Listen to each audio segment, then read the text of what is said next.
Imagine living in a world where humans and demons are forced to play nice under a peace treaty, but beneath the surface, it's nothing but chaos. Our girl is currently having a total meltdown because her assigned exorcist target looks like a complete pushover.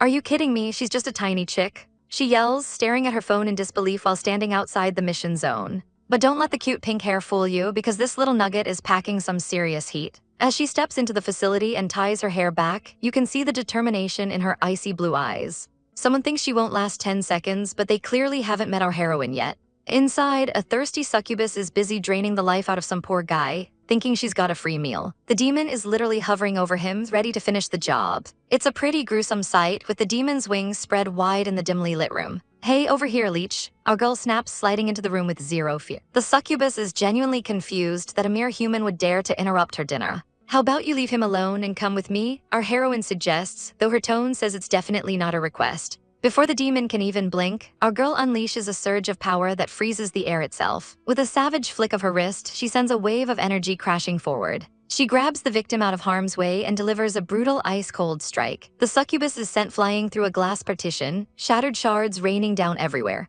Well, that was easy. Our girl sighs, looking like she's just finished taking out the trash. She prepares to bind the demon, thinking the fight is already over. Suddenly, her body freezes up, and she realizes she can't move a single muscle. The succubus looms over her, eyes glowing with a terrifying purple light. Did you just take a swing at me, filthy human? The demon hisses, grabbing our girl by her hair. The demon's true form begins to shadow over her, looking absolutely demonic and ready for blood. I'll make you suffer for this, the succubus growls, pinning our poor heroine down. It looks like curtains for our girl as she's held in a suffocating grip. But then something inside her snaps and her eyes ignite with a haunting purple glow. Get the F*** off of me. She screams, her voice vibrating with pure rage. An explosion of blue energy erupts from her, blasting the demon and the victim away. The succubus is left trembling, wondering how a human could possibly be this strong. How is she blocking my powers? The demon stammers, her confidence completely shattered. She stares at our girl in pure terror, realizing she's trapped in a room with a monster. The demon realizes this is no ordinary human and decides that survival is better than a snack. I'm out of here, she shrieks, turning tail to bolt through the window. But our girl is done playing games. Oh no, you don't. She roars, summoning a massive glowing blade of energy. The succubus looks back in horror as the room is consumed by a blinding light. If you had just come peacefully, our girl yells, swinging her weapon with everything she's got. A massive pillar of ice and water explodes in the center of the pool area. The impact is so violent it sends a shockwave through the entire building. When the mist clears, our heroine is standing tall, looking like an absolute queen of destruction. Far below, the succubus is floating face down, completely defeated. See, that's what you get, our girl mutters, wringing out her soaked hair. Next time, just stand down immediately, she adds, looking totally exhausted but victorious. The system confirms the task completed, but the mission is far from over. We learn that even though there's a treaty, demons are still wreaking havoc and threatening human lives. Our girl is part of the elite force that has to clean up their mess. Despite the peace, it's clear that humans still look at exorcists with a mix of awe and suspicion. The world might look bright on the outside, but for our girls, it's a constant battle against old habits that won't die. She heads back to her dorm at the Wakayama University of Technology, looking like she just wants to sleep for a week. But the shadows of her past are always lurking. A mysterious new girl with short dark hair and a rebellious streak arrives at room 502. Each and every one of them would be 6 feet under, the newcomer thinks, her eyes filled with a dark, vengeful fire. Meanwhile, a secret meeting is happening elsewhere, where demons are searching for someone they've lost for 10 years. Don't you think she might already be dead? One of them asks, casting a somber mood over the room. Back at the dorm, the mysterious girl lets herself in and spots our heroine. Cutie alert, how's it going? She chirps, trying to be flirty and charming. Our girl, however, is in no mood for games and gives her the coldest shoulder in history. Hello, hey, the intruder persists, clearly not getting the hint. She even tries to get our girl's number, leaning in with a rose in her mouth like some cheesy romance lead. I think we're meant to be Tilda, she purrs, flashing a wink. But our heroine's face pales as she recognizes the girl's fangs. What the hell, what are you doing here? She screams, her trauma bubbling to the surface. The intruder is taken aback, acting like they've never met before. I think I'd remember meeting such a beautiful girl, she says, but her smirk fades when glowing blue chains suddenly wrap around her. The flirty demon is pinned to the wall, completely caught off guard. Our girl is shaking, her eyes wide with a mix of grief and murderous intent. Joking around, after everything you've done, she whispers, her voice trembling. She tightens the chains, the metal glowing with a lethal intensity. You think this is funny? She shrieks, the pain of her past finally exploding. The intruder realizes this isn't a joke anymore. She's actually about to be killed. What the hell is wrong with you? She yells, struggling against the magical restraints. Our girl is relentless, her rage fueled by the memory of her loved ones being slaughtered. Don't try to play dumb with me, I'd know your face from a mile away. We see a flash of a horrific memory, a church covered in blood and a demon laughing over the bodies of Father William and Yehe. Our girl is determined to end it right here, summoning a massive magical cannon to finish the job. You're not leaving here alive, go to hell, she screams, pulling the trigger. A massive blast of blue energy tears through the room, threatening to take out everything in its path. But at that exact moment, 2 innocent students are standing right outside the door. The explosion rips through the hallway, and for a second, it looks like our heroine has become the very monster she hates. The mysterious girl, showing her true demon form with massive wings, manages to shield the 2 girls just in time. Are you completely insane? We're on campus. She roars, her floaty persona replaced by genuine fury. She glares at our heroine, who is left standing in the wreckage of her own rage. You almost killed 2 innocent people. The demon snaps, holding our girl by her collar. Our heroine can only stare back, the weight of her actions finally sinking in as she realizes that in her quest for revenge, she almost became the villain. The counselor doesn't waste any time and gets straight to the point. Poor Heshinu looks like she's about to faint as her hands shake with pure nerves. Why? Because she's just been told that a literal demon is going to be her roommate for the foreseeable future. Our girl is absolutely floored, her eyes wide with disbelief. You can't be serious, she screams, basically telling the lady she'd rather be fired than live with a monster. She's rightfully furious because apparently that creature is responsible for killing Father William. The headmistress tries to play the I understand your anger card while calmly fiddling with her prayer beads. But then she flips the script, raising her voice and scolding our heroine for causing mayhem and risking her exorcist license. Heshinu can only look away in a stony silence while being reminded that she should be thankful the school covered up her recent mess. The headmistress sighs, wondering what she's ever going to do with such a hot-headed student. She points out that William's death was suspicious, but Heshinu will never find the truth if she's blinded by rage. Our girl tries to negotiate for a different room, looking totally defeated, but nope. The women's dorm is packed. The headmistress tells her to view this as the perfect chance to investigate the demon from the inside. She gives Heshinu a reassuring pat on the shoulder, telling her to keep a close eye on the girl's involvement. As night falls over the campus, the headmistress promises her everything will be okay. Back at the dorm, Heshinu reluctantly enters her new hell. The demon girl is just chilling in a chair, asking, so Tilda, what's the verdict? Do you get fired? She even has the audacity to tell our girl she owes her a thank you for stopping her from killing anyone. Heshinu has officially reached her limit and screams, shut your damn mouth, before kicking the chair right out from under her. The demon girl is more worried about her expensive laptop than the assault, but Heshinu isn't playing games. She pins the demon down, demanding to know where she's been for the last 10 years and why she's suddenly back. The demon just stares back through her fingers, thinking our girl has completely lost her marbles. Suddenly, their roommate Zai-hen wakes up, totally confused by the wrestling match. She doesn't even remember going to sleep. The demon girl quickly puts on a fake smile, claiming they were just having a lil bonding session and some friendly fun. Their other roommate, the elegant Liexu, isn't impressed at all and tells them to be quiet because she's trying to sleep. The demon girl plays nice until the others are distracted, then pulls Heshinu close with a chilling warning.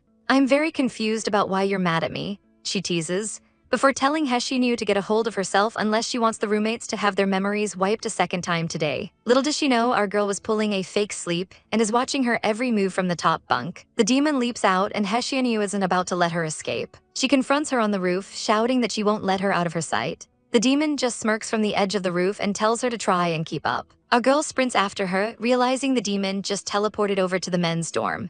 Heshinu leaps into action, but the demon suddenly sprouts massive wings and takes to the sky. I should have anticipated this. Our heroine grumbles as she summons a magic blue chain to close the gap. She swings through the air like a total badass, desperate to stop the demon before things turn into a disaster. But then she notices something weird. The demon girl is actually intercepting a dark energy that looks like wet dreams. Heshinu is disgusted, calling her a fucking pervert, but then she remembers the human-devil peace treaty. According to the rules, if the demon isn't using coercion, it's technically not a crime, leaving our girl feeling totally useless. Suddenly, the demon girl teleports right behind her, teasing her for being distracted. But the playful mood shifts instantly when the demon senses something else nearby. Before Heshinu can process it, the demon grabs her and yells, hold on tight. She carries our girl to another rooftop, claiming she's found some work for her to do. Heshinu is livid about being touched by dirty hands, but the demon girl points out that someone else is currently having dinner nearby. It turns out there's a different, weaker demon lurking in the shadows. Our resident demon girl grins, noting that while the exorcist missed it, nothing gets past her. She tells Heshinu to go deal with them, and our girl doesn't hesitate, lunging forward with her chains. She lands a direct hit, pinning the rogue spirit to the ground. You are under arrest for using forbidden magic on humans, she declares, reciting her rights like a true pro. But when she gets a good look at the criminal, her jaw drops. It's a girl who looks exactly like their roommate, Ziyihan, and she's looking absolutely feral. "It's you again," the demon shrieks, absolutely losing her mind. She's having a total meltdown because apparently humans stole more than half her magic and left her in this pathetic state. "How am I gonna live now?" she wails, sobbing like she just lost her favorite gacha game. Our girl Xiao Yu is totally unfazed and tells her to just live like a normal, law-abiding citizen. But the demon isn't having it, screaming about how the law was forced on them by humans emboldened by an angel's blessing. She literally declares she'd rather die than live without dignity like a dog begging for scraps. Meanwhile, lurking in the shadows, our resident succubus roommate is watching the whole drama unfold. The demon keeps begging for the sweet release of death, which honestly just makes Xiao Yu look like she's questioning every life choice that led her to this moment. She can't believe this asterisk is the creature she's been chasing constantly to kill.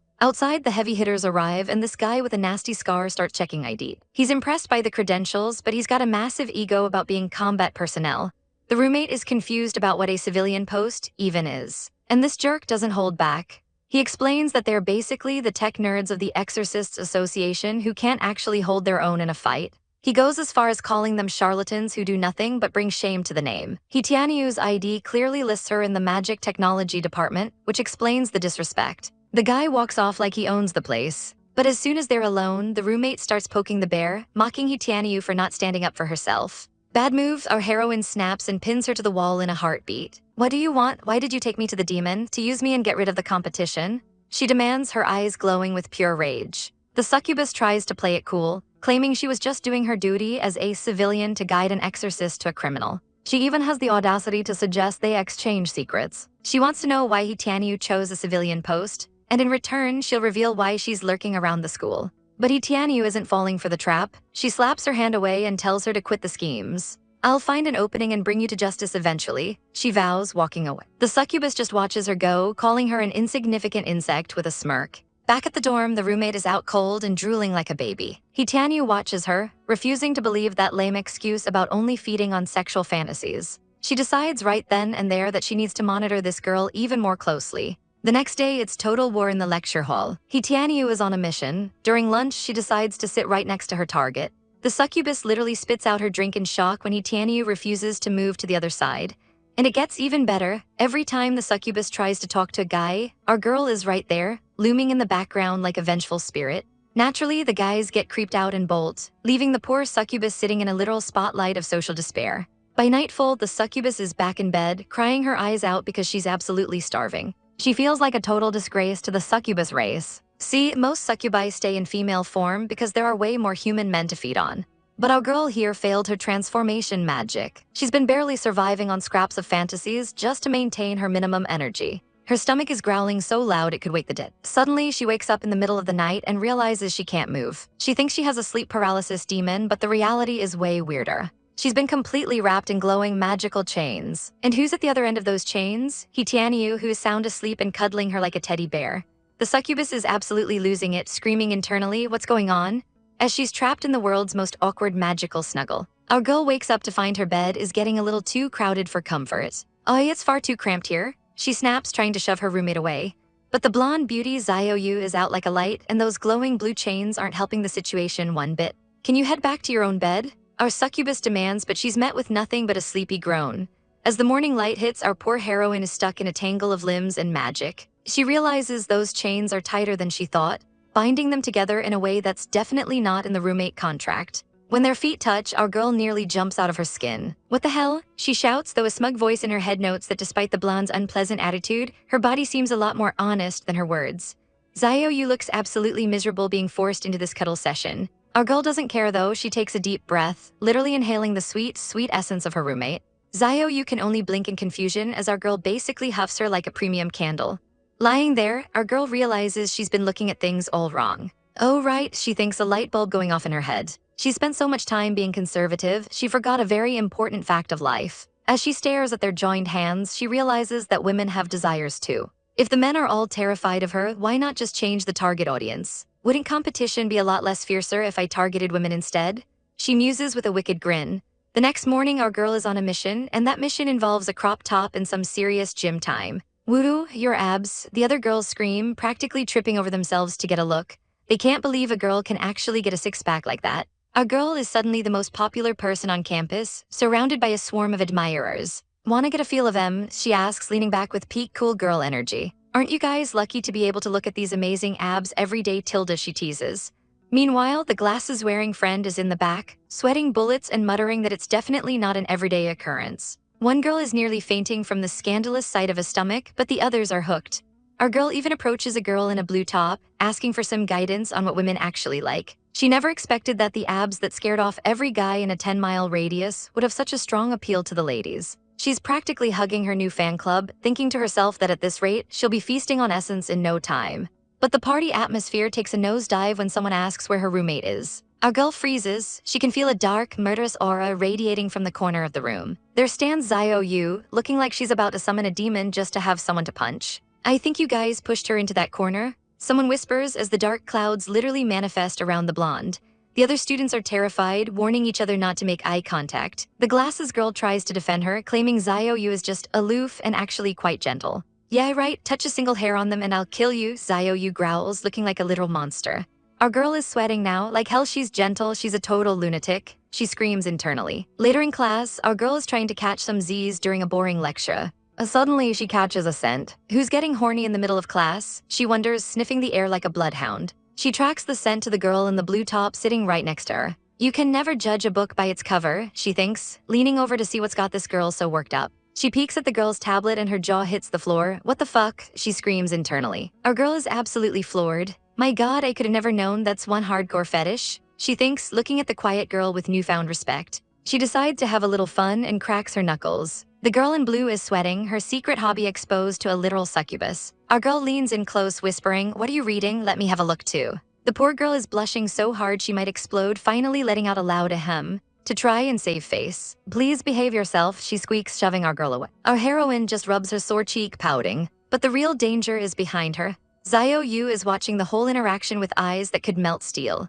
"You madwoman, you're always getting in the way of my meals." Our girl snaps, but Xiao Yu isn't budging. Realizing that the dorm girls are a dead end thanks to her blonde shadow, our girl decides to take her talents online. Her eyes sparkle when she finds exactly what she needs. "What's this?" she exclaims, staring at her screen. She's found Red Cupid, the #1 socializing app for women. Cut to the city where our girl has checked into a fancy hotel. She's lounging on the bed, finally feeling at ease without having to see Xiao Yu's annoying face. She brags to herself that she's the best at covering her tracks and way more agile than your average succubus. She even remembers flying out of the dorm window in her demon form, leaving the blonde in the dust. Suddenly, there's a heavy thumb asterisk. Our girl looks up and her heart nearly stops. Xiao Yu is literally clinging to the outside of the window, staring at her like a horror movie villain. "Not again?" Our girl screams, bolting for the door. She takes to the skies, flying over the city as fast as her wings can carry her. She can't understand how the blonde keeps finding her. She looks back and sees Xiao Yu standing on the very edge of the hotel roof, looking down at the city like a predator.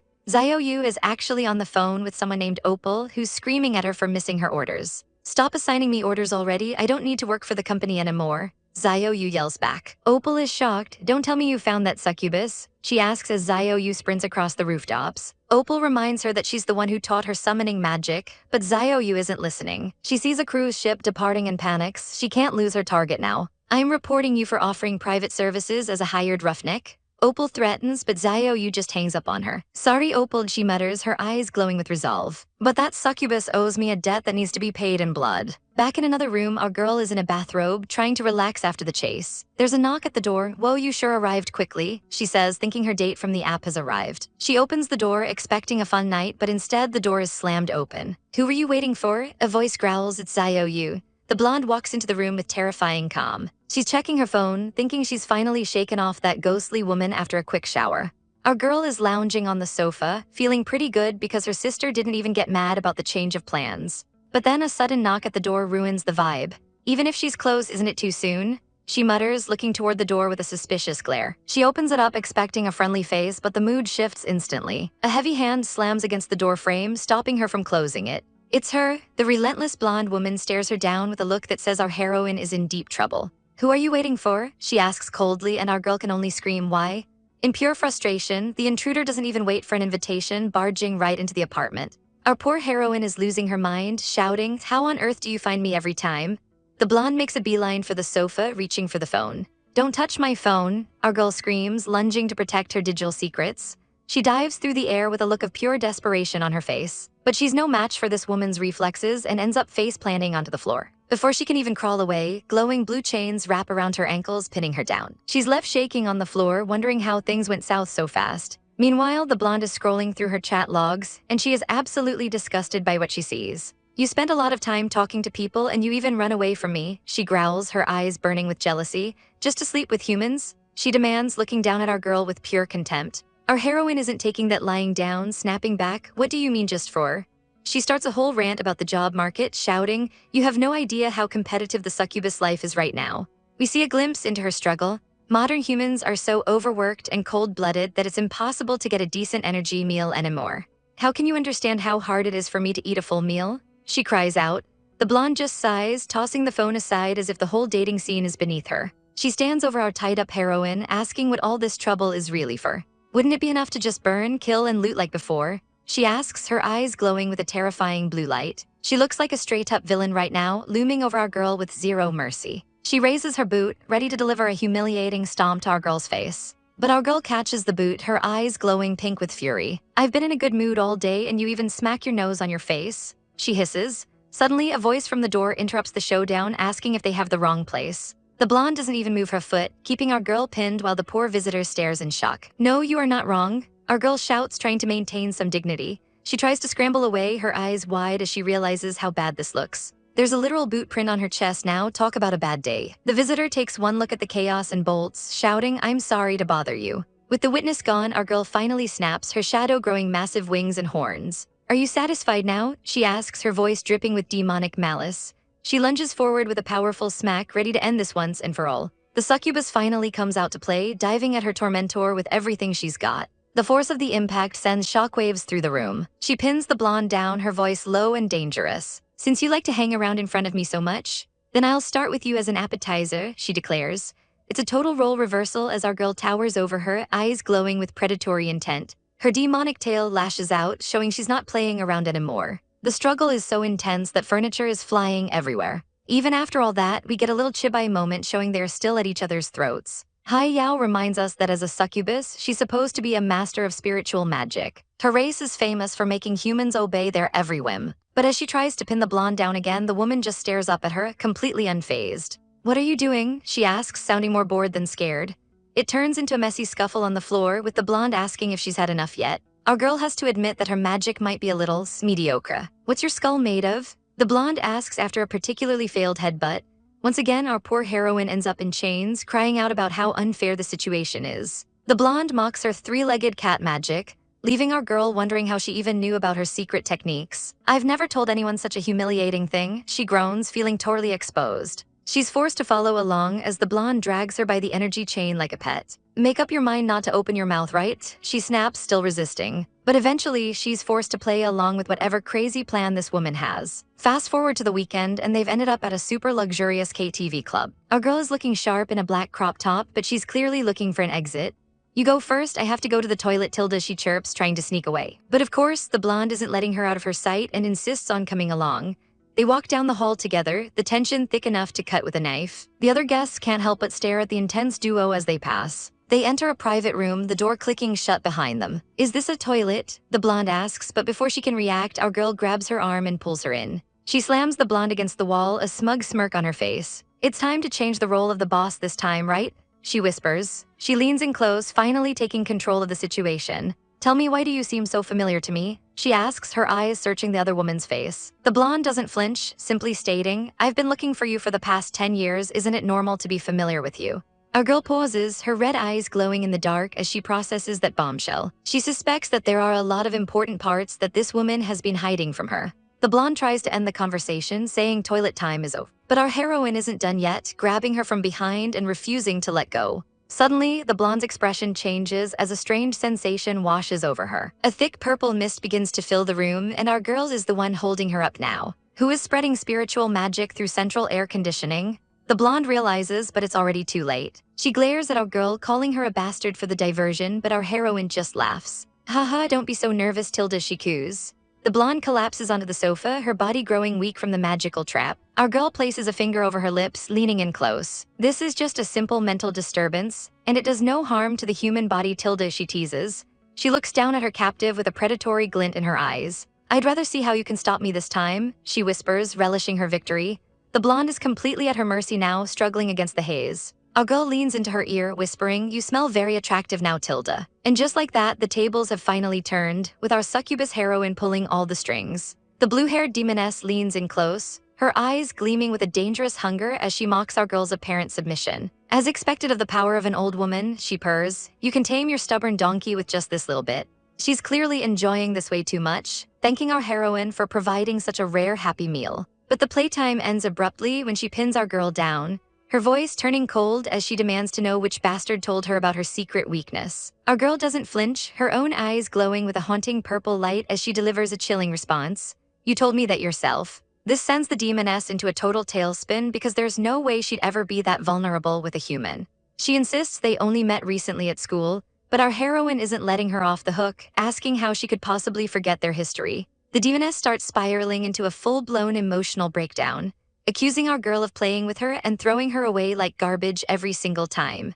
She's shaking with rage and sorrow, screaming that it would be better if our girl just killed her instead of destroying her life again without an explanation. Fed up with the drama, our heroine unleashes a massive surge of magic to snap her out of it. The demoness coughs, complaining that such a reckless display of power is going to lure security right to them. And speak of the devil, two massive beastmen guards burst into the room, demanding to know who's causing a ruckus in their clubhouse. One of them recognizes the demoness immediately, calling her a little bastard who's constantly sneaking in for free food and drinks. She isn't about to go quietly, though, delivering a brutal kick to the bear guard's face before making a run for it. She sprints down the hallway, laughing like a maniac and calling them big stupid bears as she vanishes into the shadows. Our heroine watches from the side, trying to process the absolute chaos she just witnessed. She's beyond humiliated that she had to see that pathetic display. However, it confirms her theory. The high probability of amnesia is definitely true. She reasons that a brutal murderer would never pass up the chance to drain her vitality while she was vulnerable. As she sneaks through the halls, she overhears the guards talking about their bosses and a mysterious old woman who spreads mental disturbances.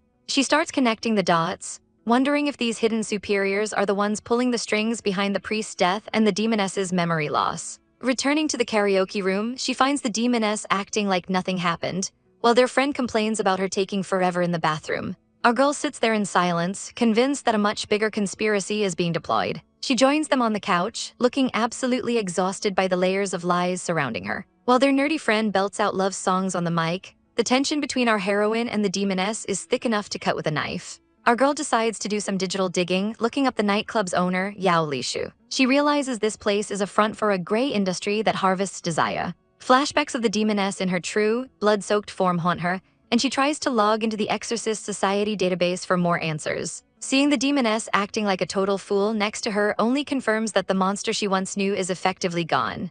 The demoness is busy bragging about her win and mocking our girl for not being able to beat her. Our heroine just stares at her with those cold, calculating eyes, making the demoness visibly sweat. She pulls out a registration card for a succubus named Topaz, her mind racing as she plans her next move. She decides to play a little game of her own, moving closer and asking, "What are you looking at? Did you want me to come here?" Her eyes glow with a predatory blue light as she takes a slow sip of water, looking more dangerous than the demoness herself. The atmosphere in the room shifts instantly, leaving their friend feeling totally left out of the weird vibe.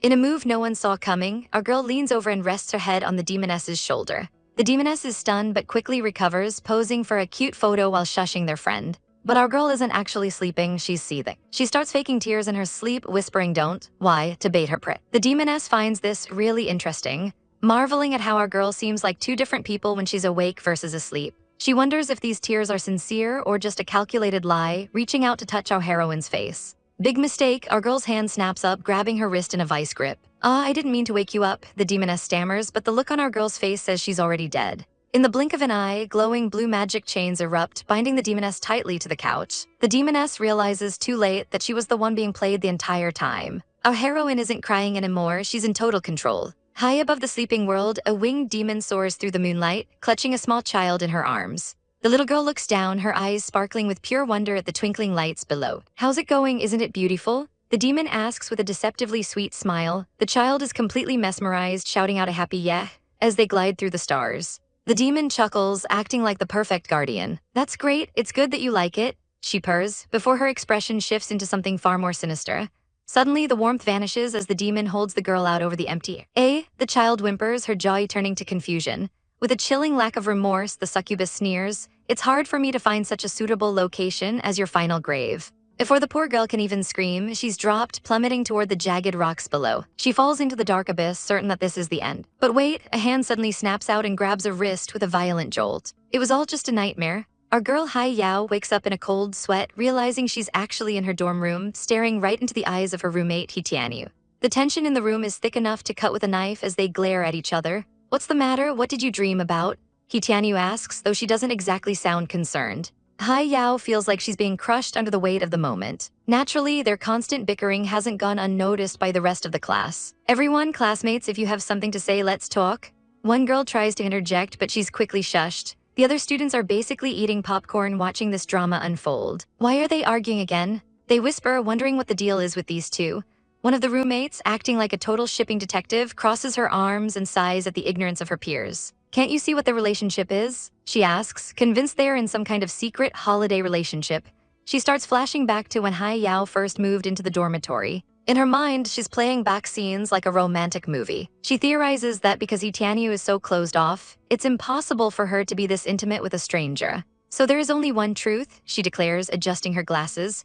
"That's because they've known each other for a long time." According to her expert analysis, while it looks like Xiao is unilaterally bullying Xiao, the reality is that Xiao is actually the one pampering her. Back in reality, Xiao is just lying in her bunk, bored out of her mind. She looks around the room, calling her roommates a bunch of nerds. Xiao is standing nearby, looking as grumpy as ever. Our detective roommate is still 100% sure this is just a flirtatious trick played by a young couple. Xiao watches another roommate typing away like her life depends on it. Literal flames of passion surrounding her keyboard. Xiao is offended. "Eat a ghost." She snaps back, though she starts climbing down anyway. She grumbles about how Xiao is always so demanding. "Xiao Lai Sheng fried at the school gate, what's the problem?" Xiao asks coldly. Xiao can't believe how unenthusiastic her roommate has become. "I'm leaving, you don't care about me." Xiao shouts, lingering by the door like she's waiting for Xiao to stop her. She even peeks back through the crack of the door, hoping for a reaction. But nope, she ends up walking through the city alone, feeling totally neglected. "You really let me go out like this?" She sighs, looking like a kicked puppy. As she wanders the streets, she finally reaches the shop, only to realize the horrible truth. She looks up at the sign for Xiao Lai Sheng frying and sees the business hours are already over. Wait, what does she mean? How can I bring it back at this time? She panics. She checks her phone and realizes it's way too late. Her hunger starts to get the better of her, and her demon instincts kick in. How easy it would be if you could just grab someone and drain your life force, Tilda, she muses. But she remembers the ancient peace agreement between the succubus clan and humans. No matter how hungry she is, she can't harm a human. Seeing other demons breaking the rules makes her feel like she's living an embarrassed life. She briefly considers calling Xiao to just arrest all the illegal succubuses in the area, but then shakes the thought away. "Stop, what am I thinking?" She yells at herself, feeling like Xiao has invaded her consciousness. She remembers how she used to think Xiao was just a bluffing cutie.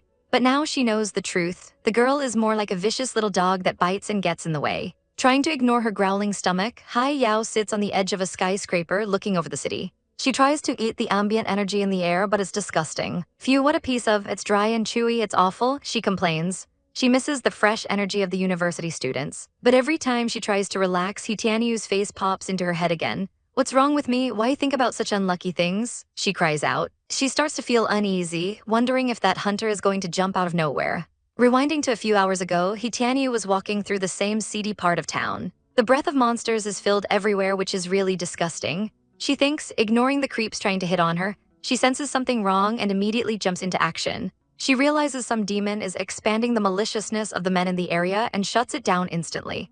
After saving a girl named Ping, Xiao is hailed as a hero by the locals. She quickly heads to a nearby hotel, but the soundproofing is terrible. She can hear everything happening in the other rooms. "Really shameless," she mutters, trying to focus on her mission. She didn't come here to be a knight in shining armor, she's looking for someone. Back on the balcony, Xiao is lost in thought when she realizes something is missing. When was this starving ghost silent? She wonders. Suddenly, a familiar scream pierces the night air. Xiao comes tumbling out of nowhere, looking like a total mess. Xiao leans over the railing, completely stunned.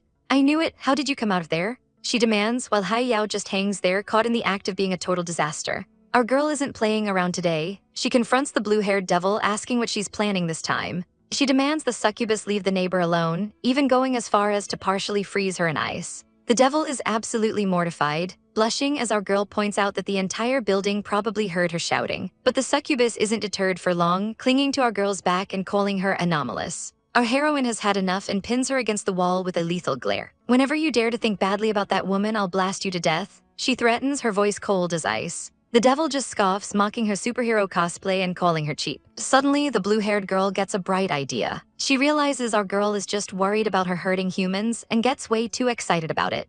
She leans in close, suggesting a scandalous deal. "Why don't you, the great exorcist, dedicate yourself to be my long-term meal ticket?" Our girl looks skeptical, but she's clearly considering the offer. The succubus teases her for being so innocent while knowing so much about her kind. Our girl finally bites, asking if the devil will stop eating others if she agrees. But she doesn't trust the word of a devil. "You and I sign a familiar contract to show your sincerity," she declares, taking charge of the situation. The devil hesitates, not wanting to be a running dog for food. Seeing her hesitate, our girl doesn't waste time and literally kicks her out of the room. "Wait, let me know what the contract is about first." The succubus screams, grabbing our girl's hand before she can leave. Our heroine explains that she'll be responsible for keeping the devil alive as long as humanity isn't harmed. The devil fakes some tears, acting pitiful, and suggests a specific rule. They can't be more than 3 meters apart. She thinks she's being clever, hoping to limit our girl's freedom with the contract. She figures she can go wherever she wants, and if she isn't fed, it's a breach of contract on our girl's end. "Do you dare?" she challenges. Our heroine doesn't hesitate, biting her own lip and then the devil's neck to seal the deal. Blood spills as the contract takes hold. As the ritual completes, their very souls are linked together. The devil warns her that whoever breaks the contract will die immediately, leaving our girl looking a bit stressed. Xiao is lounging back, taunting our girl about how she's just a marginalized demon who couldn't possibly have the info she's looking for. "What kind of information could I know?" she scoffs, a wicked smile playing on her lips as she mocks the idea that she's anything more than a tool for Xiao. She can practically smell the conflict on our heroine, teasing her for having to suppress her disgust just to play along in this little game. Xiao leans in close, her red eyes glowing with pure mischief. "Shall I take a little peek into your privacy?" she asks, suggesting a little mind-reading session. She stops herself, claiming it would be immoral and make Xiao angry, though we all know she's just being a tease. Ultimately, she decides the risk of checking a human's memory is too high and tells herself to forget it. But let's be real, curiosity killed the cat, and Xiao is dying to know why our girl only told half the truth at the KTV. Unable to resist, she decides to just take a look and uses her magic to dive straight into Xiao's consciousness. But then a flickering screen appears showing a superhero cartoon. It's a memory of our girl as a tiny kid, telling a nun she wants to fly around and knock down all the bad guys just like her favorite hero. It's honestly adorable, but the demon avatar in the corner is absolutely dying of laughter at how childish the dream is. Suddenly, the sweet memory cracks like glass. The nun's face twists into a mask of pure hatred, screaming that Xiao Yu is an ominous child who must be destroyed to save the nursery. Our poor girl is being choked, crying out that she'll eat her carrots and won't be picky anymore if they just stop.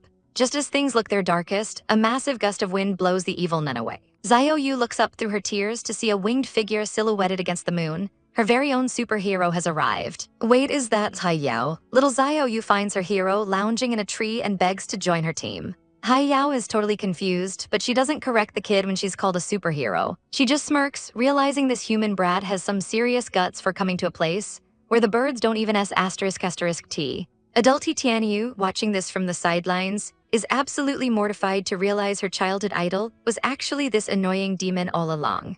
The trip down memory lane continues as Xiao Yu gets lost and asks a random uncle for help finding her way home.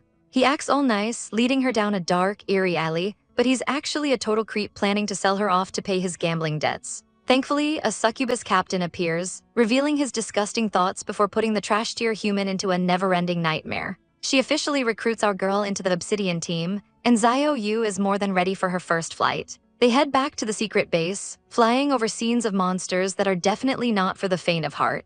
The other demons at the base are shocked the captain brought home a human snack, but she shuts them down immediately, telling them it's none of their business. Adult Xiao is losing her mind in the background, screaming at her younger self for being an idiot who can't tell the difference between people and monsters. But little Xiao Yu isn't as helpless as she looks. She lands like a pro, her shadow revealing a darkness that matches the monsters around her. Xiao finally catches up to the current memory, impressed by the new world she's discovered inside Xiao's head.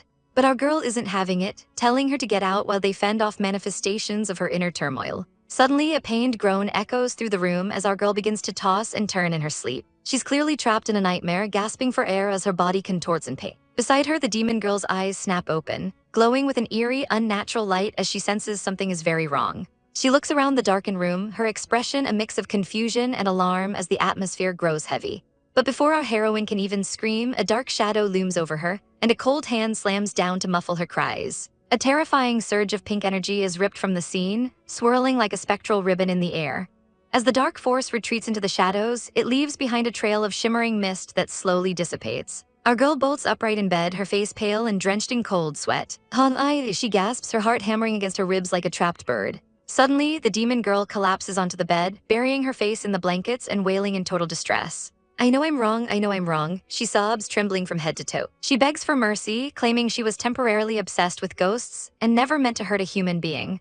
Our girl is absolutely floored by the sudden 180, managed only a confused WH. I was wrong. The girl keeps chanting, making a massive scene in the middle of the night. Finally reaching her breaking point, our heroine shoves her back. Who the hell is this? She screams, her patience thinner than a sheet of paper. The girl begs her to wait, but our heroine is already winding up a punch, ready to end this drama right now. A heavy silence falls over the room as they stare each other down.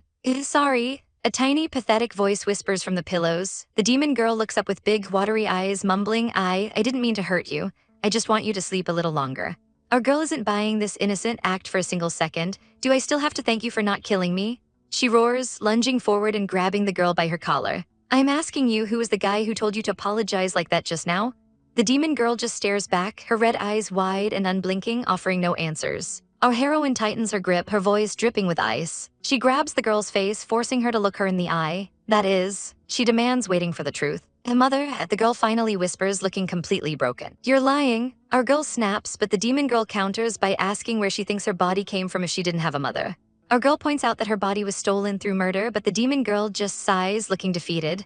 All right, I really don't have the right to refute, she mutters. She swears to God that she didn't intend to take over our girl's body permanently just now. She goes on to explain that the essence of a devil is actually just a collection of magic power. If that power isn't combined with a physical body, it will eventually disperse into nothingness. Our heroine realizes that if an intruder had entered the room, she would have felt the magical fluctuation. That is to say, it's been in this body since the beginning. She realizes the shock hitting her like a freight train. She pins the girl down again, demanding another fight to force mother out of her. Didn't you strangle me like that? She yells, reminding the brat of her earlier aggression. She accuses the girl of pretending to be harmless just because she's afraid of her superiors. What did she instruct you to do? Our heroine demands, wanting to know how the fearsome Master Yao became such a foolish person. Yao looks genuinely lost, her eyes darting around as she tries to find the words. I'm not sure now, she admits softly. She confesses that she saw memories of an unrestrained, powerful Yao in our girl's mind. Your memories and feelings are so real and clear, I don't think it's fake, she says. But I also clearly remember all the details. Of my 30 years of hard work in the city, she adds, leaving our girl speechless. They both stare at each other, wondering whose memory is the lie. You've been in the city for 30 years? Our girl asks, her skepticism reaching an all-time high. So the Yao I saw 16 years ago is fake? Yao insists she's telling the truth, flashing back to when she first arrived and saw big, boxy computers and brick-sized phones. She recalls serving tea in the red light district because she had zero skills and no money. She worked as a bartender in a speakeasy and even as a masseuse for some very scary-looking guys. She spent years cleaning hotels and even hauling heavy bags at construction sites alongside the men. I even managed to get a university account last month. She cheers, showing off a document like it's a gold medal. She looks at our girl with tears in her eyes. Do you want to say that all the hardships I have suffered are fake? She cries. Our girl just stares at her cold as a winter morning. Are you finished? She asks. Yao blinks, her jaw dropping. Is that all the jobs you know? Kinda boring. Our heroine yawns, clearly unimpressed. Yao loses it, screaming that she can prove it because all her old bosses and regular customers know her. Do I have to cut my head open and show you? She yells in desperation. Our heroine just looks at her with narrowed eyes. Where do you have the courage to shout so loudly? She asks before grabbing her by the throat once more. How stupid do you think I am? Will I believe in a demon who is repeatedly put to death? She asks icily. The tension in the room is suffocating as our girl stares her down. She mentions that in the last 10 years, she's dealt with countless succubi and none of them have ever heard of a Yao. She tells the girl that if she wants to reunite with her old friends so badly, she should just go to hell. Yao goes silent, her eyes downcast as she processes the harsh words. She wonders if her memories were edited, and if so, who could possibly be powerful enough to do it. Ask your mother to go, our girl suggests, still digging for info on the mystery woman. She demands to know what she looks like and why she's sharing a body. Yao tries to picture her, but all she sees is a blurry horned silhouette. There's no name, mom is mom, she says simply. Our girl sighs, rubbing her temples. That's enough, she groans. Not a single word that comes out of your mouth is trustworthy, she mutters, though she admits she's getting used to the lies. She looks up, a sharp glint in her eyes as she reaches out and places her hand on Hai Yao's forehead. But you're not completely useless, she whispers. Hai Yao panics as she realizes what's happening. Mind-reading magic, she actually knows this. Don't move, our heroine commands, her voice firm. Take a good look at me, she says as her reflection shimmers in Hai Yao's wide, glowing eyes. A brilliant blue aura erupts around them, swirling in the air as the mind-reading spell takes hold, connecting their consciousnesses in a blinding flash of light. The magic connection snaps, leaving both of them reeling from the mental strain. Our poor heroine clutches her head as sparks of blue energy flicker out. Huh, what's the matter? She asks, her brain feeling like it just went through a blender. She's genuinely confused, wondering how the session ended so abruptly. Meanwhile, our blonde lead is struggling to keep it together, her chest tightening as she realizes she pushed herself too far. Entering your mind through the contract was the easy part, she admits, staring at the glowing veins in her hand. But the sheer volume of suppressed memories was like trying to perform brain surgery with a sledgehammer. Xiao Yu just smirks, leaning in to tease her.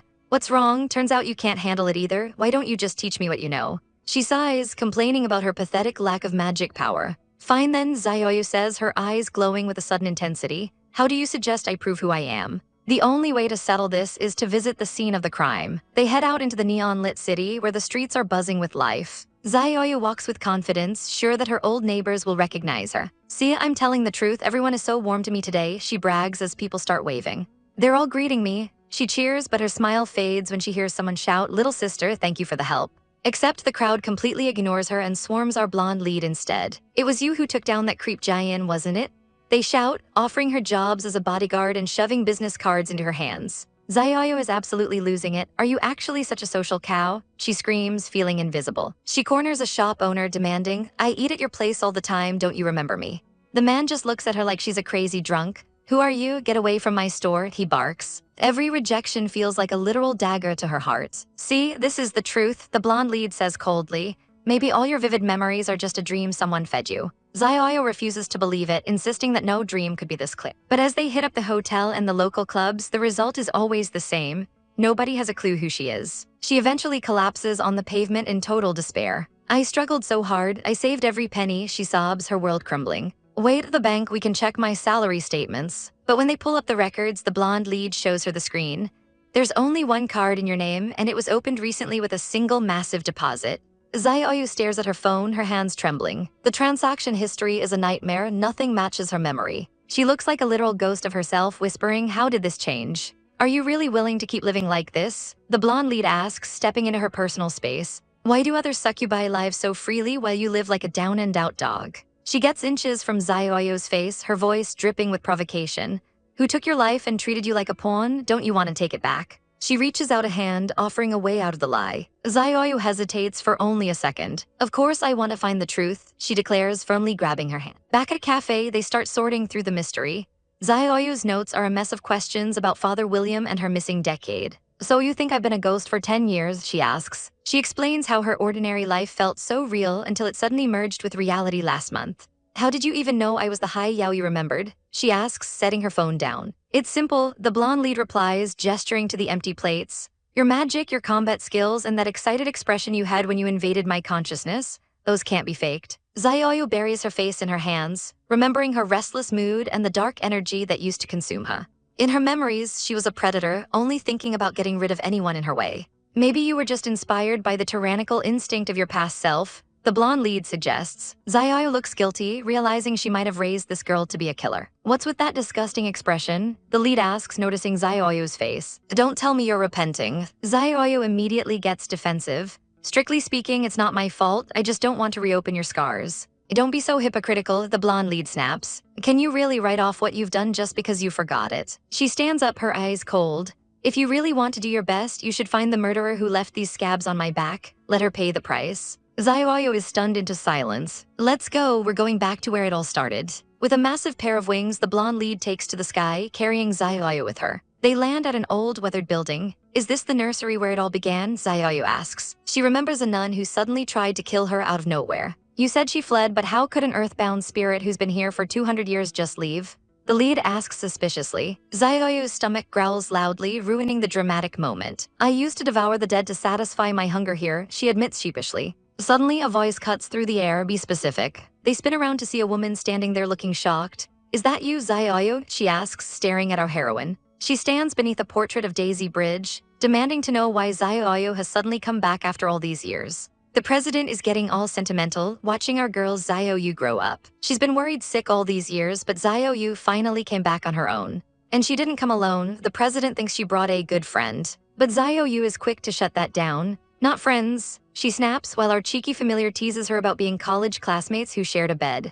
The president just laughs it off, thinking they're very close. Things take a serious turn when the president mentions Father William. Apparently, the priest's death hit our girl hard.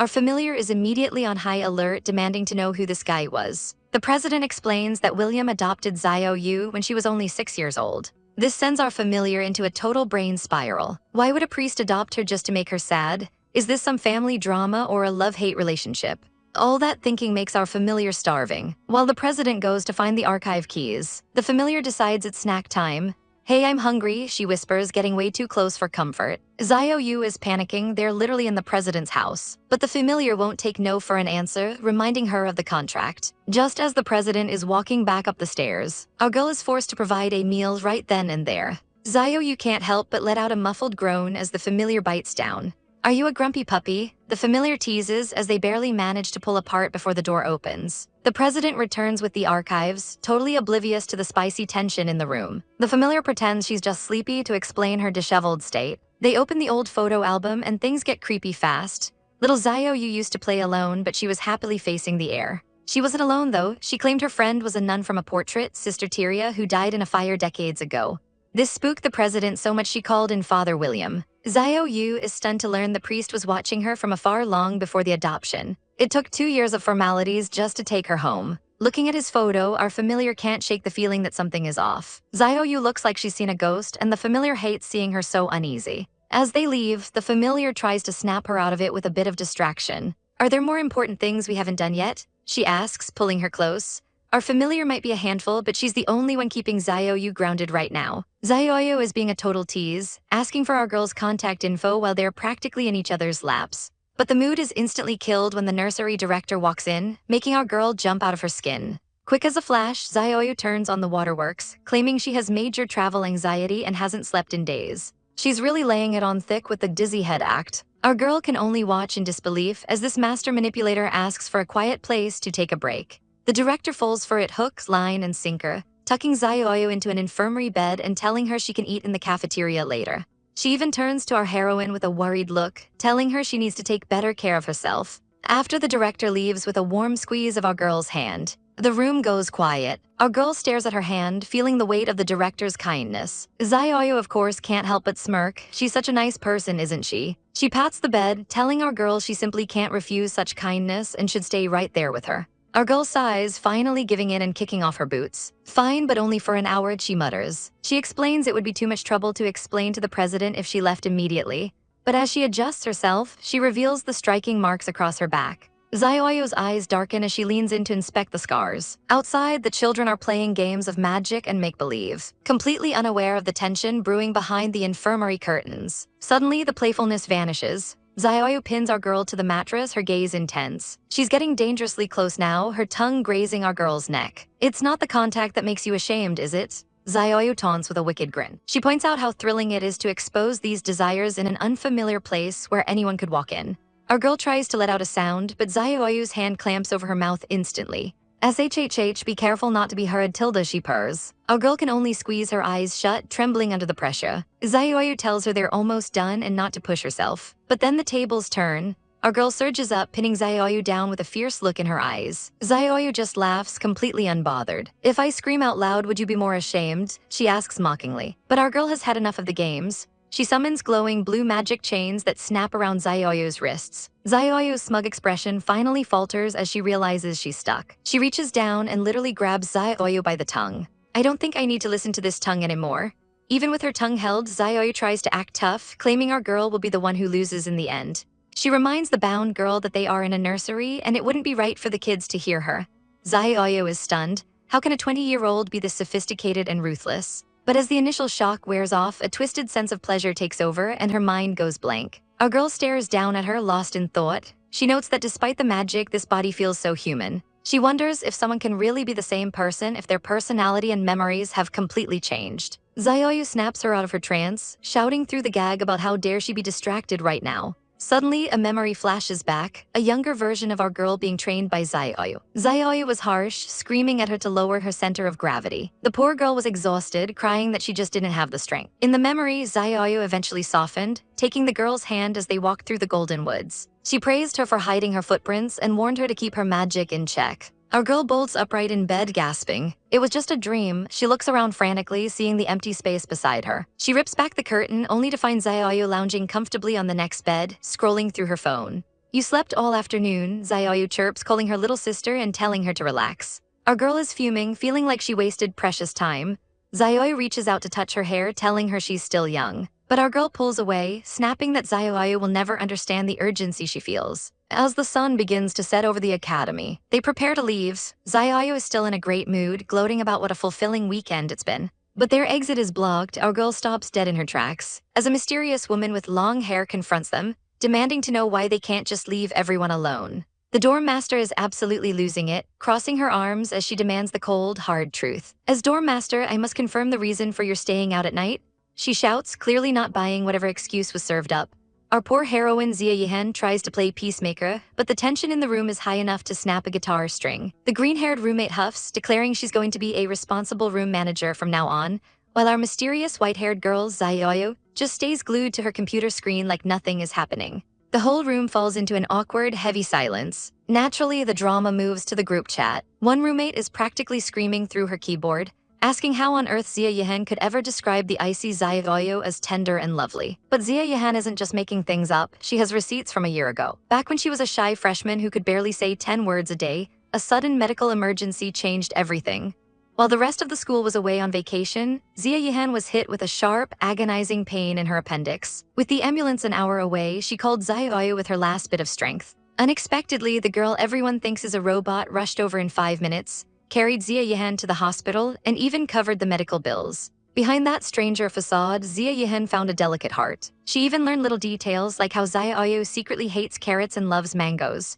When the other roommates hear this, their jaws hit the floor. "Haven't you guys been roommates for a year?" they ask, looking at the short-haired Hai Yao. Hai Yao looks incredibly guilty, sweating as she admits she doesn't remember a thing. The dorm master is stunned. Is this some kind of amnesia plot from a cheesy K-drama? The girls realize that Xiao Yu's constant, infatuated, and sad looks toward Hai Yao aren't random. It's all Hai Yao's fault. Reading this, Hai Yao can't take it anymore and heads to the balcony to find Xiao Yu. Xiao Yu is leaning against the railing, looking out into the night. "What's wrong with you?" Hai Yao asks, trying to break the ice. Xiao Yu claims she's just getting some air, but Hai Yao isn't falling for it. "I could smell your mood swings," Hai Yao teases, leaning in close. When Xiao Yu tries to brush it off as a little thing, Hai Yao decides to play dirty. She gets right in Xiao Yu's space, dropping a bombshell question about how she became so proficient at certain intimate acts at such a young age. She even asks if Xiao Yu is interested in doing this every day, her face inches away. But then she laughs it off, calling Xiao Yu a dull kid for being so tense. Xiao Yu isn't in the mood for games, though. She turns the conversation back to the suspicious priest mentioned by the president. Hai Yao shrugs it off, calling him just a rich and handsome guy. But the mention of him triggers a dark memory for Xiao Yu. Years ago, Xiao Yu woke up in a hospital bed covered in bandages. A man named William, dressed as a priest, was watching over her. He told her he found her in the forest after she fell off a cliff. The young Xiao Yu broke down in tears, sobbing for someone named Hai Yao. "Does she really want me?" she whimpered, clutching the priest's clothes. William's expression turned cold as he asked about the big sister with horns and wings, who threw her off that cliff. Xiao Yu tried to defend her, making excuses that she slipped, but the priest wasn't having it. He told her Hai Yao was a demon, a collection of evil thoughts that torture humans for food. He insisted the demon was just using her as bait. Xiao Yu screamed that he was lying, insisting that Hai Yao would definitely come back for her. But then William revealed his true identity. He wasn't just a man of God, he was Keon William from the Exorcists Association. He had tracked the magic to that forest and found her discarded like trash, claiming the demon Hai Yao had simply cut her losses and run. 3 months have flown by since that fateful day, and our girl is officially adopted. She sits quietly with the priest who took her in, listening as he explains that anyone can find him through his magic. But there's a catch. She doesn't think she counts as one of those people he's talking about, feeling a bit like an outsider even now. Time passes in their new home, and one afternoon our heroine calls out, "I'm back," as she enters the house. The priest is busy in the kitchen, apron on and ladle in hand. "Ah, you're back," he says, apologizing that dinner isn't ready yet because he got a late start. But he stops cold when he sees her face. "What happened to your face?" he asks, spotting a nasty scratch. "There were some male bullies at school and I got into a fight with them," she admits. Her new dad doesn't miss a beat, teasing her about crying over a fight she clearly won against mere elementary schoolers. She huffs, sitting down in her chair. "I can beat them, but they gossip all over the school," she complains. Her voice drops as she whispers the painful truth. "They said I was a child of the devil." As he patches her up, he asks how she feels about demons now. He notes that while eating people is obviously bad, the nature of demons is a complex subject. Our girl looks up with big, hopeful eyes. Maybe there are demons who are willing to be friendly to humans? She wonders. He sighs, clearly not a fan of that naive line of thinking. "Listen to me," he says sternly, looking her in the eye. "Seeing demons as higher beings with emotions like us is a great insult to us humans." He explains that a demon is just a tool, like the fire on the stove. It can be used to kill, or it can be used to make a delicious meal. The quality of the tool is entirely up to us users, he concludes, trying to drill the lesson into her head. Suddenly, a crash from the kitchen breaks the serious mood. "Ah, the soup I made," he screams, sprinting back to save his dinner. Our girl sits there stunned by his words. To use Xiao as a tool, she thinks to herself, unable to shake the image of her friend. The years begin to fly by as the calendar pages flutter away. We see glimpses of her training hard, learning to control the dark, swirling palace of her magic. "Calm down," her father instructs. "Imagine it flowing naturally through your body." From summer swims to cozy winters, she grows up under his watchful eye. On one special Christmas, the training reaches a fever pitch. "Control it, concentrate it to the palm," he commands. She focuses all her will and unleashes a massive burst of blue energy. "Haha, it worked," she cheers, jumping for joy. "I can transform demons into my magic power." Her dad pulls her into a tight, prideful hug. "You're the pride of my life," he declares. She snuggles into his sweater, thinking, what a comforting smell. I really hope this happy time can last forever. But the dream is haunted by a dark premonition of blood and a demon's shadow. A vision of her father, covered in blood and broken, flashes before us. A gravestone in the rain marks a tragic end in May 2012. Back in the present, our girl walks into a chillingly silent house. "I'm back, father," she calls out, but the kitchen is empty and the lights are low. Panic starts to set in as she realizes the routine is broken. Normally, the meal is served at this time. She drops her school bag in shock as a terrible realization hits her. She senses a massive, violent fluctuation in the priest's magic nearby. "Damn, I have a bad feeling, I have to go and help," she screams, sprinting out of the house and toward the source of the power. She arrives at a hidden cave to find a brutal battle already underway. A demon girl is clashing violently with her father. Her jaw drops in pure horror. "Xiao," she gasps, recognizing the demon. The demon girl turns, her eyes cold and predatory as she recognizes our heroine. Magic explodes around them as the two powerhouses collide. Xiao is momentarily forced back, bound by glowing chains of holy light. "Stay away from it," her father roars, his face bruised and dripping with blood. "Have you forgotten what I taught you?" he demands, desperate to keep her safe. Our girl is crying, her heart breaking as she sees her two worlds at war. But Xiao is different," she pleads, refusing to believe her friend is just a tool. Suddenly, the demon shatters the light chains and lunges forward. Before anyone can react, Xiao grabs our girl, using her as a human shield. "Long time no see, little girl Tilda," she purrs with a dark smile. "Why don't you guys stop fighting?" Our heroine sobs, her voice trembling. "If there is any misunderstanding, please speak up." But Xiao just snarls, "Shut up," and tightens her grip on our girl's throat. "If you don't want to die, just wait for me," the demon warns her. She turns her lethal gaze back to the priest. "You are distracted," she sneers, sensing his hesitation now that his daughter is in danger. With a devastating strike, the demon lunges forward. Her father is sent crashing into the stone wall with a sickening thud. "Father," she screams in agony. Xiao stands over the fallen priest, looking down at him. "You are very strong. I would like to save your life and fight a few more times." But sorry," she says, her claws glowing with a murderous light. "You must die now," she declares, swinging down for the kill. But our girl isn't letting that happen. She breaks free and throws herself directly in the path of the attack. The demon's claws tear through our heroine's back instead, blood splattering across the floor. She collapses into her father's arms, gasping for breath as her blood soaks into his robes. Don't kill him, please, please," she whimpers, her voice fading from the pain. Xiao freezes in midair, her eyes wide with shock as she looks down at the bleeding girl. "We," she stammers, the word friend dying on her lips. Our heroine looks up, tears streaming down her face. "Aren't you, friend? Let my dad go, okay, Xiao." The demoness stares back, her eyes wide with a mix of shock and something far more sinister as she hears the name Xiao whispered.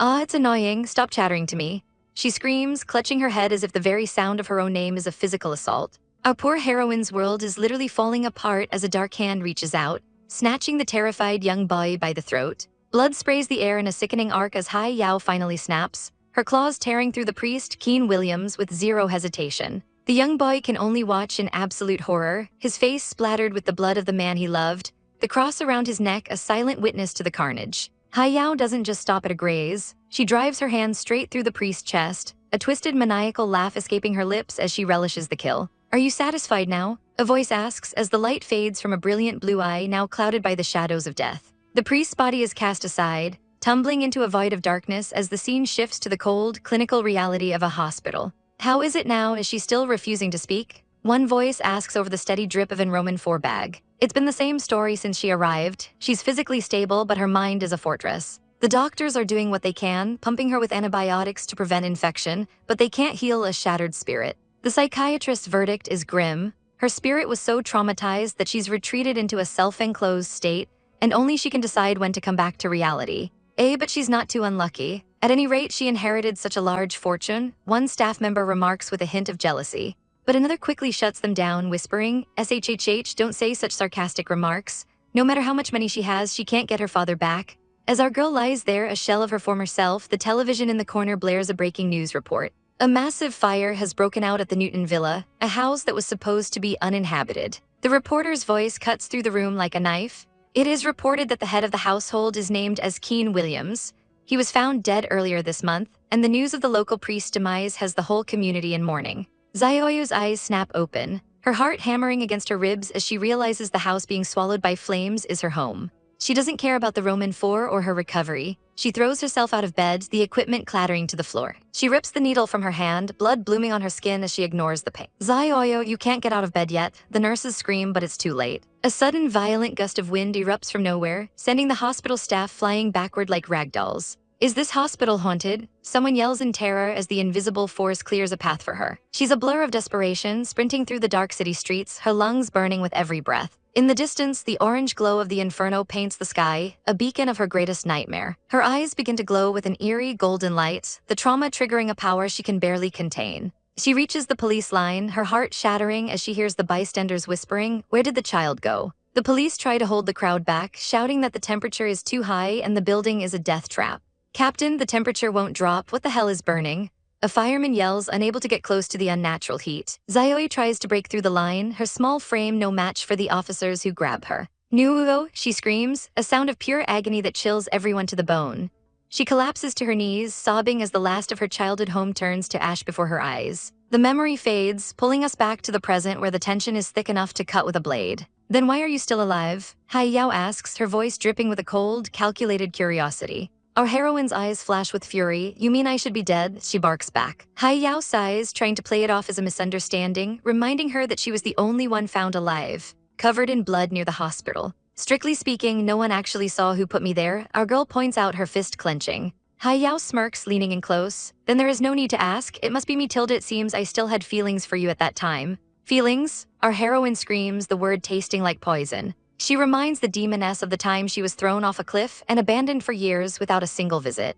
"In the end, no matter how much I begged, they didn't answer me. Is this what you call feelings?" Hai Yao quickly clamps a hand over her mouth, her expression darkening.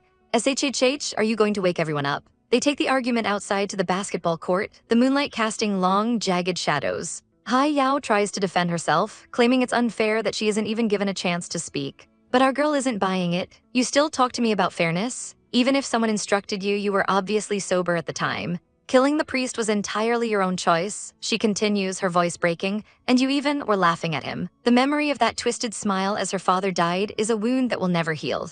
I can't stand you. If I die, the clues will be broken." Hai Yao shouts back, clutching her head in frustration. But then her tone shifts, softened by a sudden realization. "Who said I'm going to kill you?" Our heroine stands there trembling, her resolve crumbling into tears. "Every time I get involved with you, I don't look like myself," she sobs, covering her face. "It's your fault. I became like this because of you." She's hysterical now, the weight of years of trauma finally boiling over. Suddenly, the world goes quiet as Hai Yao pulls her into a firm, unexpected hug. "Say no more, well, I know it all." Hai Yao whispers, her voice surprisingly tender. She tells our girl that she's just been confused and sad for too long after being abandoned. "Doesn't this also mean that you can't completely hate me?" Hai Yao asks, tilting our heroine's chin up to face her. She challenges her to be honest with herself, claiming that deep down, she still depends on the very person who broke her. I said, kid, wouldn't it be better to be honest with yourself? A voice echoes. Because in the depths of those memories, it's clear that despite the blood and the fire, she still loves her very much. Hai Yao leans in, her voice dripping with a challenge as she tells our girl to finally be honest with herself. She knows our heroine can't just erase the past or the way she used to depend on her. Our girl clenches her teeth, struggling with the weight of those words as the memories start to flood back. Deep down, she knows that the years between 4 and 6 are when a child's values are set in stone, and Hai Yao's influence was like a permanent ink on her soul. Even if she tries her best to move on, that connection remains an inseparable part of her life. Suddenly, a flashy demon girl appears, yawning as if this whole confrontation is just a massive bore. I told you I don't know who that Hai Yao is. Why are you still chasing me? She complains. She tries to play it cool, worried about getting her fancy new clothes dirty, but our girl isn't playing games. She launches herself into the air with a jump that defies gravity, her fist glowing with a surge of power. With a determined shout, she lands a direct, magical hit right on the demon's face. But this demon is trickier than she looks, catching our girl in a mockingly sweet embrace instead of falling.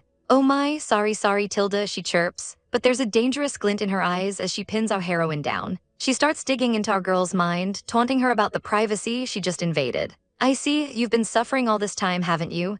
She whispers, twisting the knife about being betrayed by her idol. Our girl screams internally, begging her not to look at those painful memories, but the demon just grins. It's all right now, she promises, I'll show you a new world of bliss. The world fades into a suffocating darkness, leaving our girl wandering through a pitch-black void. Just as she's about to lose hope, a familiar, sharp voice cuts through the silence. It's Hai Yao, and she looks absolutely livid. You little brat, how dare you disappear without saying hello to me? She yells. Our girl can barely believe her eyes, stammering out Hai Yao's name in shock. She thought she was the one who had been abandoned, but Hai Yao pulls her close and shouts, How could I ever abandon you? You're my most important treasure.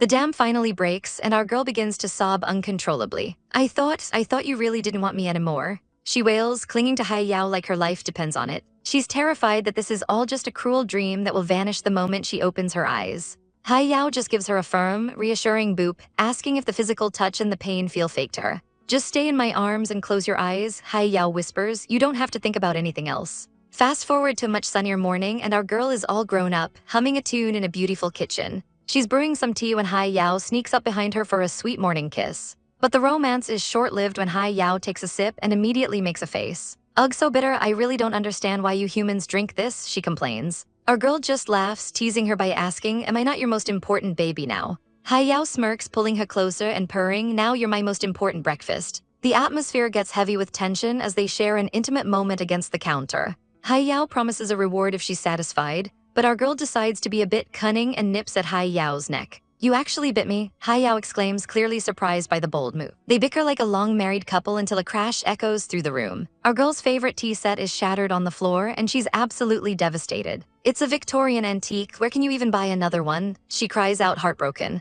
But as she looks at the broken porcelain, a chilling memory of a man holding that same cup flashes through her mind. She looks around the villa, a sudden realization hitting her like a ton of bricks. Where did this house even come from, and why does the layout feel so strange? Hai Yao notices her distraction, trying to pull her back to reality by asking about her earrings, but the seed of doubt has already been planted. What nonsense are you talking about? She snaps, completely oblivious to the terror brewing in the room. She claims she always wears her earring on the right, but our girl isn't buying the act. Then explain to me, the blood on your hands, our girl demands, her voice trembling with a mix of fear and fury. Suddenly, the room shifts, and a literal succubus is looming over our poor heroine. Ah, Tilda is this expression, the demon purrs, savoring the taste of human despair. She tells our girl to stop struggling because there's no escaping this nightmare. But then the demon's smug face drops. She's burning through magic at an impossible rate, and she can't figure out why. How did you break free from my mind control? She shrieks in disbelief. Our girl cries out for her father, her sheer willpower shattering the demon's illusions. The succubus panics as her magic begins to unravel on its own. She gets blasted back, realizing too late that she's picked the wrong target. My magic power will be sucked dry by this girl, she screams as our heroine unintentionally turns into a magical vacuum. The demon hits the pavement hard. A mysterious voice rings out, telling our girl to stop before her body breaks under the pressure. But our heroine is beyond reason, her eyes glowing with a terrifying intensity. The priest was right. You demons are all bastards who only play with people's hearts. She yells, clutching her head as the false memories tear at her mind.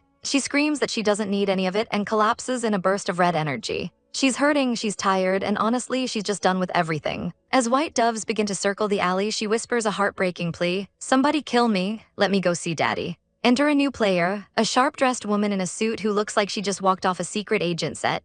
She's not here to kill our girl though, she just wants to collect the excess magic. When our heroine keeps begging for death, the agent just sighs. "Let me help you out," she says, reaching out to extract the overflowing power. For a moment, our girl drifts in a warm, weightless void, thinking this is finally the end. "Not as painful as I imagined," she muses, ready to join her father. But then bam, she's yanked back to reality, screaming her head off. She is absolutely livid that she was saved. The agent isn't moved by the tantrum. "Killing innocent people is not the justice I seek," she states calmly. She unleashes a massive pillar of light to stabilize the area, reminding our girl that this city is her jurisdiction. Our heroine realizes this woman is some kind of high-level exorcist. The agent gives her a harsh reality check. Why is a primary school kid hanging out in the red light district fighting succubi? She tells our girl to quit this dangerous business immediately. "Is this what your dead loved ones expected?" she asks, hitting our heroine right where it hurts. Our girl breaks down, admitting that she knows the truth, but she has nowhere to put her rage. If she can't find the demon Xiao, who is going to pay for the priest's deaths? We see a flash of the past, a betrayal by someone she once cared for. "It was my soft heart for you that killed him," the woman in the memory says with a chilling smile. She claims they are both murderers now, and she's long since thrown away her feelings. Back at the dorms, Xiao is just trying to get through her morning routine when she realizes she's being watched. Her roommate, the icy exorcist Xiao Yu, is busy drying her hair, but the atmosphere is thick enough to cut with a knife. Suddenly, their dark-haired friend creeps up with a smirk, asking, "Did you guys go out on a date again tonight?" Our girl Xiao nearly jumps out of her skin, screeching, "W what a date," while her face turns a shade of red that would put a beat to shame. She finally sighs, admitting she might as well tell the truth since keeping secrets in this room is impossible. The room goes dead silent for a moment as the gravity of the situation sinks in. "Why did you fight?" the friend demands, her voice way too loud for comfort. Xiao desperately tries to shush her, explaining that it wasn't exactly a fight, mostly because she never stands a chance to talk back anyway. To prove her point, Xiao Yu decides that words are overrated and delivers a swift, brutal punch right to Xiao's gut. "Hurry up and get dressed," the cold-hearted exorcist commands, acting like she didn't just assault her roommate. "I'm going to class." As Xiao begrudgingly changes, her friend watches the pair with a look of pure confusion. There is a weird, lingering tension that she can't quite put her finger on. Even as they head out, the friend's gaze remains fixed on them, sensing that something fundamental has shifted. On the walk to class, she whispers to her companion, "Hey, do you feel like Xiao Yu's attitude towards Xiao has changed?" The glasses-wearing tech girl of the group doesn't see it at first, noting that our girl looks pretty relaxed today. But the dark-haired friend isn't buying it, calling her a nerd and insisting that the lack of physical violence is actually a bad sign.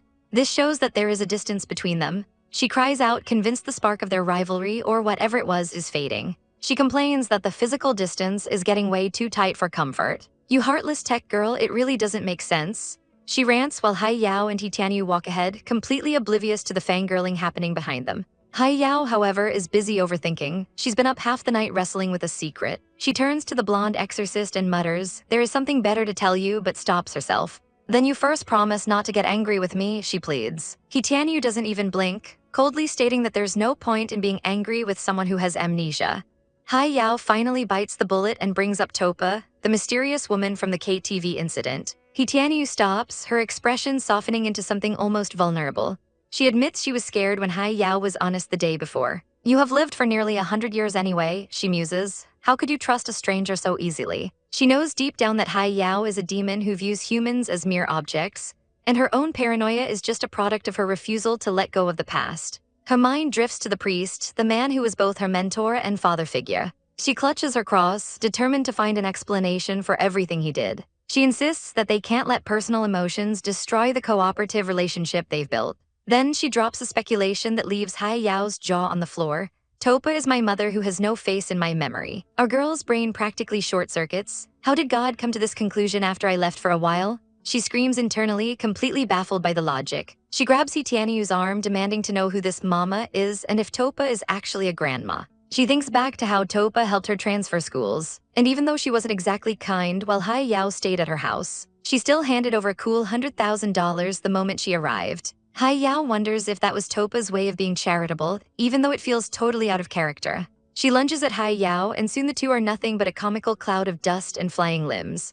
"I thought you said you wouldn't get mad," Xiao yelps from inside the brawl. Xiao Yu isn't having it, screaming that being honest doesn't excuse being an asshole. "Should I also kiss your feet?" she yells while the fight reaches a fever pitch. Eventually they pull apart, Xiao gasping for air while Xiao Yu looks like she's ready to explode. "This is why I can't freaking stand you," The exorcist screams, her face flushed with rage. A heavy, awkward silence falls over them as they catch their breath. Xiao looks at her, realizing she might have been a bit too harsh with her timing. She tentatively reaches out, touching Tianyu's hair. "Hey, are you angry at yourself now?" she asks softly. "Stop trying to be cute," Tianyu snaps, shoving her away. She tries to regain her composure, insisting that the only reason they are working together is for information and nothing more. She claims she can change her attitude if it's a problem, but she won't excuse Yao's lies. Yao looks genuinely hurt, her red eyes wavering. She stares at Tianyu's hand on her chest, realizing that the only way forward is to find the truth. "Well then," she whispers, "the only thing to do. It is to find Topa so she can prove I'm innocent." Tianyu is skeptical, pointing out that Yao just said the woman was untraceable. "Are you just going to keep lying?" she demands, grabbing Yao's arm. Our girl tells her to slow down, gently taking her hand. She explains that Topa is a shapeshifter with deep connections in high society,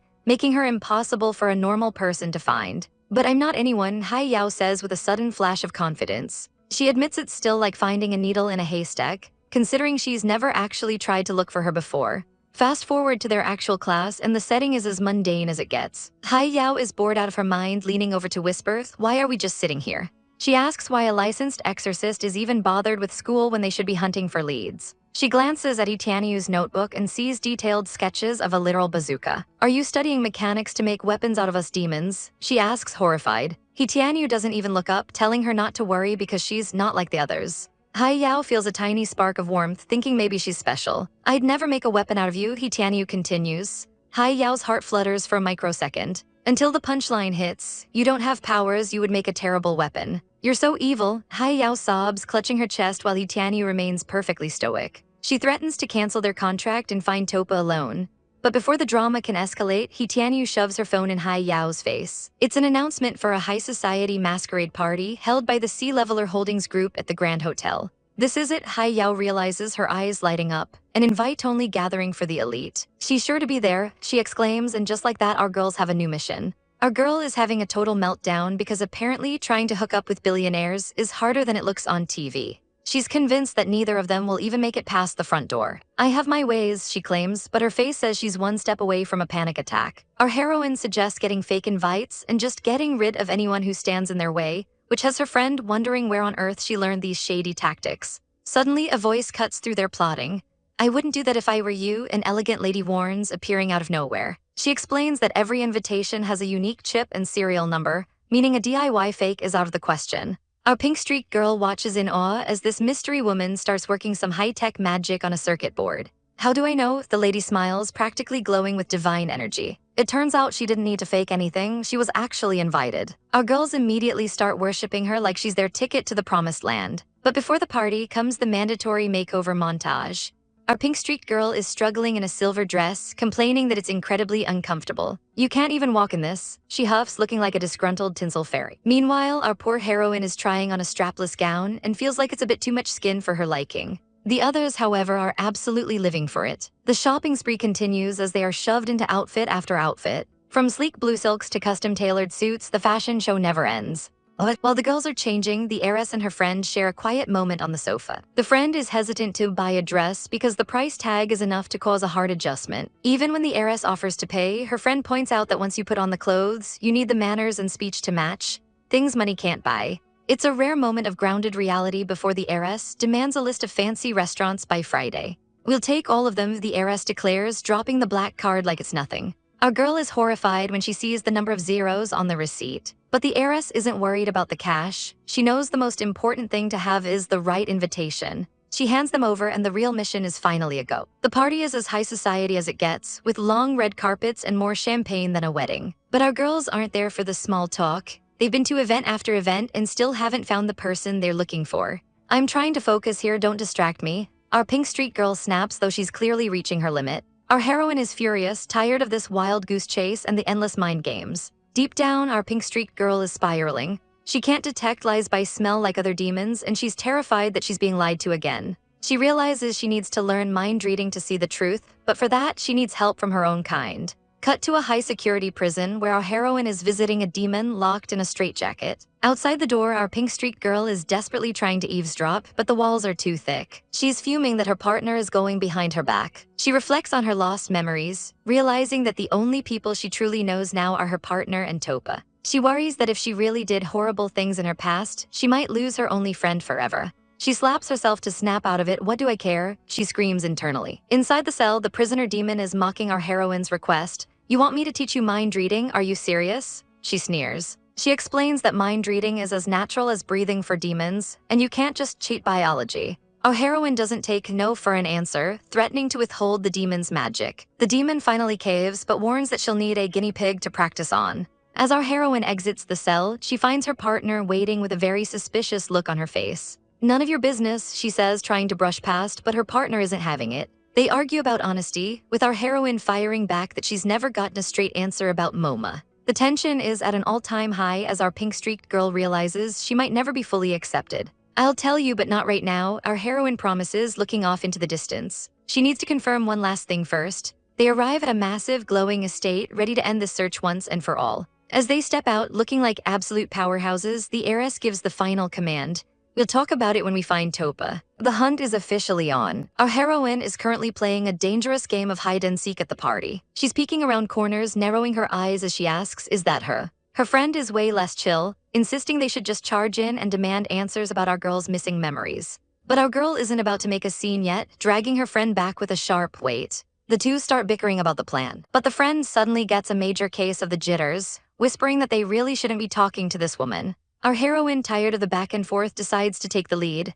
Then let's break the contract, she says firmly. Stay hidden, I'll go and talk to her alone. The friend looks like she's seen a ghost, finally admitting that the woman they saw wasn't Topa at all. They continue their heated argument in the corridor. But before they can make a move, a hand suddenly clamps over our girl's mouth. They're shoved against a door, heart rate spiking. A chilling, smooth voice echoes through the hall. Well, this is quite the surprise. A mysterious, white-haired woman towers over them, looking completely unimpressed. She eyes our heroine with a smirk, asking the friend, your latest conquest, is she? After the woman leaves them with a cryptic warning, the girls don't stick around to chat. They bolt down the stairs as fast as their heels will carry them. The friend finally drops the bombshell. That wasn't the real Topa, it was MoMA. Apparently, this MoMA is some kind of terrifying entity that can speak through any demon's body, meaning they are being hunted by a literal ghost in the machine. The friend is spiraling now, terrified of the punishment if they get caught. The nightmare becomes real when a voice whispers right behind them, found you. Suddenly, the building is on total lockdown, with security blocking every single exit.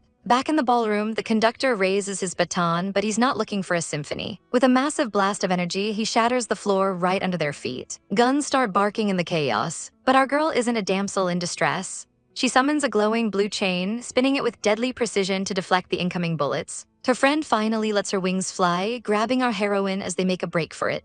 With nowhere else to go, they smash through a massive glass window and plummet into the night sky. While they're literally falling to their potential deaths, our girl pulls out her phone to call Liu. But the call is super suspicious. Liu claims she's already safe and sound back at the dorm. She even flips on her camera to show she's just hanging out with a nerd. Our heroine isn't buying it for a second, wondering if the person on the screen is even the real Liu. I knew security wouldn't be human. The friend screams as fireballs begin raining down. Our girl quickly deploys a protective dome, but the enemy's firepower is insane. Even her best defense barely leaves a scratch on the incoming attack. Realizing she has to end this now, our heroine focuses every ounce of her energy into a single, devastating blow. Opal pins our girl down with a terrifying grip, and Yu is absolutely losing it. Yu stammers, realizing she's trapped in a high-level spell. It's Opal's protective field, and she is definitely not in the mood for games. Opal looks down at our poor heroine and demands to know what on earth she thinks she's doing here. Yu isn't backing down though, screaming right back, "What am I doing here? What are you doing here? What are you doing here on your own?" She screams, her voice echoing with magical authority. She lets out a frustrated sigh, telling you that if she hadn't recognized her magical signature, our girl would be nothing but a pile of ashes right now. Yu tries to play it cool, claiming she was just looking for the truth. But then it clicks, our girl realizes Opal actually followed her. She says she had to make sure the tragedy from 10 years ago didn't repeat itself. Naturally, this turns into a full-blown screaming match while poor Yao Hai just stands there looking awkward as hell. Opal reminds you that she gave her all the freedom she could handle, taught her spells, and even let her craft her own weapons. "All I asked in return was for you to be careful," Opal yells, but Yu snaps back that she's standing right there, so what's the big deal? Yao Hai finally finds her voice and tells them both to stop because it's all her fault. But Opal isn't interested in a demon's apology. She admits she let Yu get in over her head, and she won't be letting her near these dangerous situations ever again. Yu is absolutely offended, barking back, "You let me? Who do you think you are?" Opal turns her icy gaze toward Yao Hai, noting that the demon doesn't look well at all. Yao Hai looks down, whispering that she knows exactly what Opal thinks of her. She calls herself a dumb loser and offers a genuine apology, which actually leaves you looking pretty stunned. Our girl whispers to Opal, "Are you sure that's her? That's not how you described her." Opal's demeanor shifts slightly as she tells Yao Hai that her past is none of her business. She places a hand on the demon's shoulder, claiming she was only reprimanding Yu and not to take it to heart. Then she pokes Yu right in the forehead, warning her that if she keeps frowning, she's going to get wrinkles. Opal finally introduces herself properly as a field magic expert who's been babysitting Yu for a decade. She admits she never wanted to get involved in this mess, but Yu is special. Leaning in close to Yao Hai, Opal drops a major lore bomb. Yu has some very unique and very terrifying abilities. When she was only 10 years old, Yu completely absorbed a succubus's demonic energy. Opal warns Yao Hai that being around Yu is like playing with fire. Our girl could accidentally suck all the magic out of her at any second. That's why Yao Hai was able to enter Yu's mind. It wasn't the demon's power, it was Yu's unstable energy. Opal concludes that their relationship is a ticking time bomb for both of them. She bluntly tells Yao Hai that if she's just looking for a snack, she should go find someone else. But despite the warnings, Opal says she won't interfere because Yu is a stubborn brat who listens to nobody. However, Opal's eyes turn cold as white birds begin to circle them. She makes it crystal clear, if what happened today were to happen again, I would not let it slide, understood. With that final threat, Opal vanishes into a pillar of light, leaving the two of them alone in the dark. Yao Hai admits that Opal has a point and that Yu might really get hurt if they continue. This sends Yu into a spiral of anger, screaming that she doesn't need anyone's pity. When Yao Hai says they can't possibly fight Mama, Yu loses it, calling her a fucking coward. Yu insists there must be another way to win. But Yao Hai has had enough of the talking.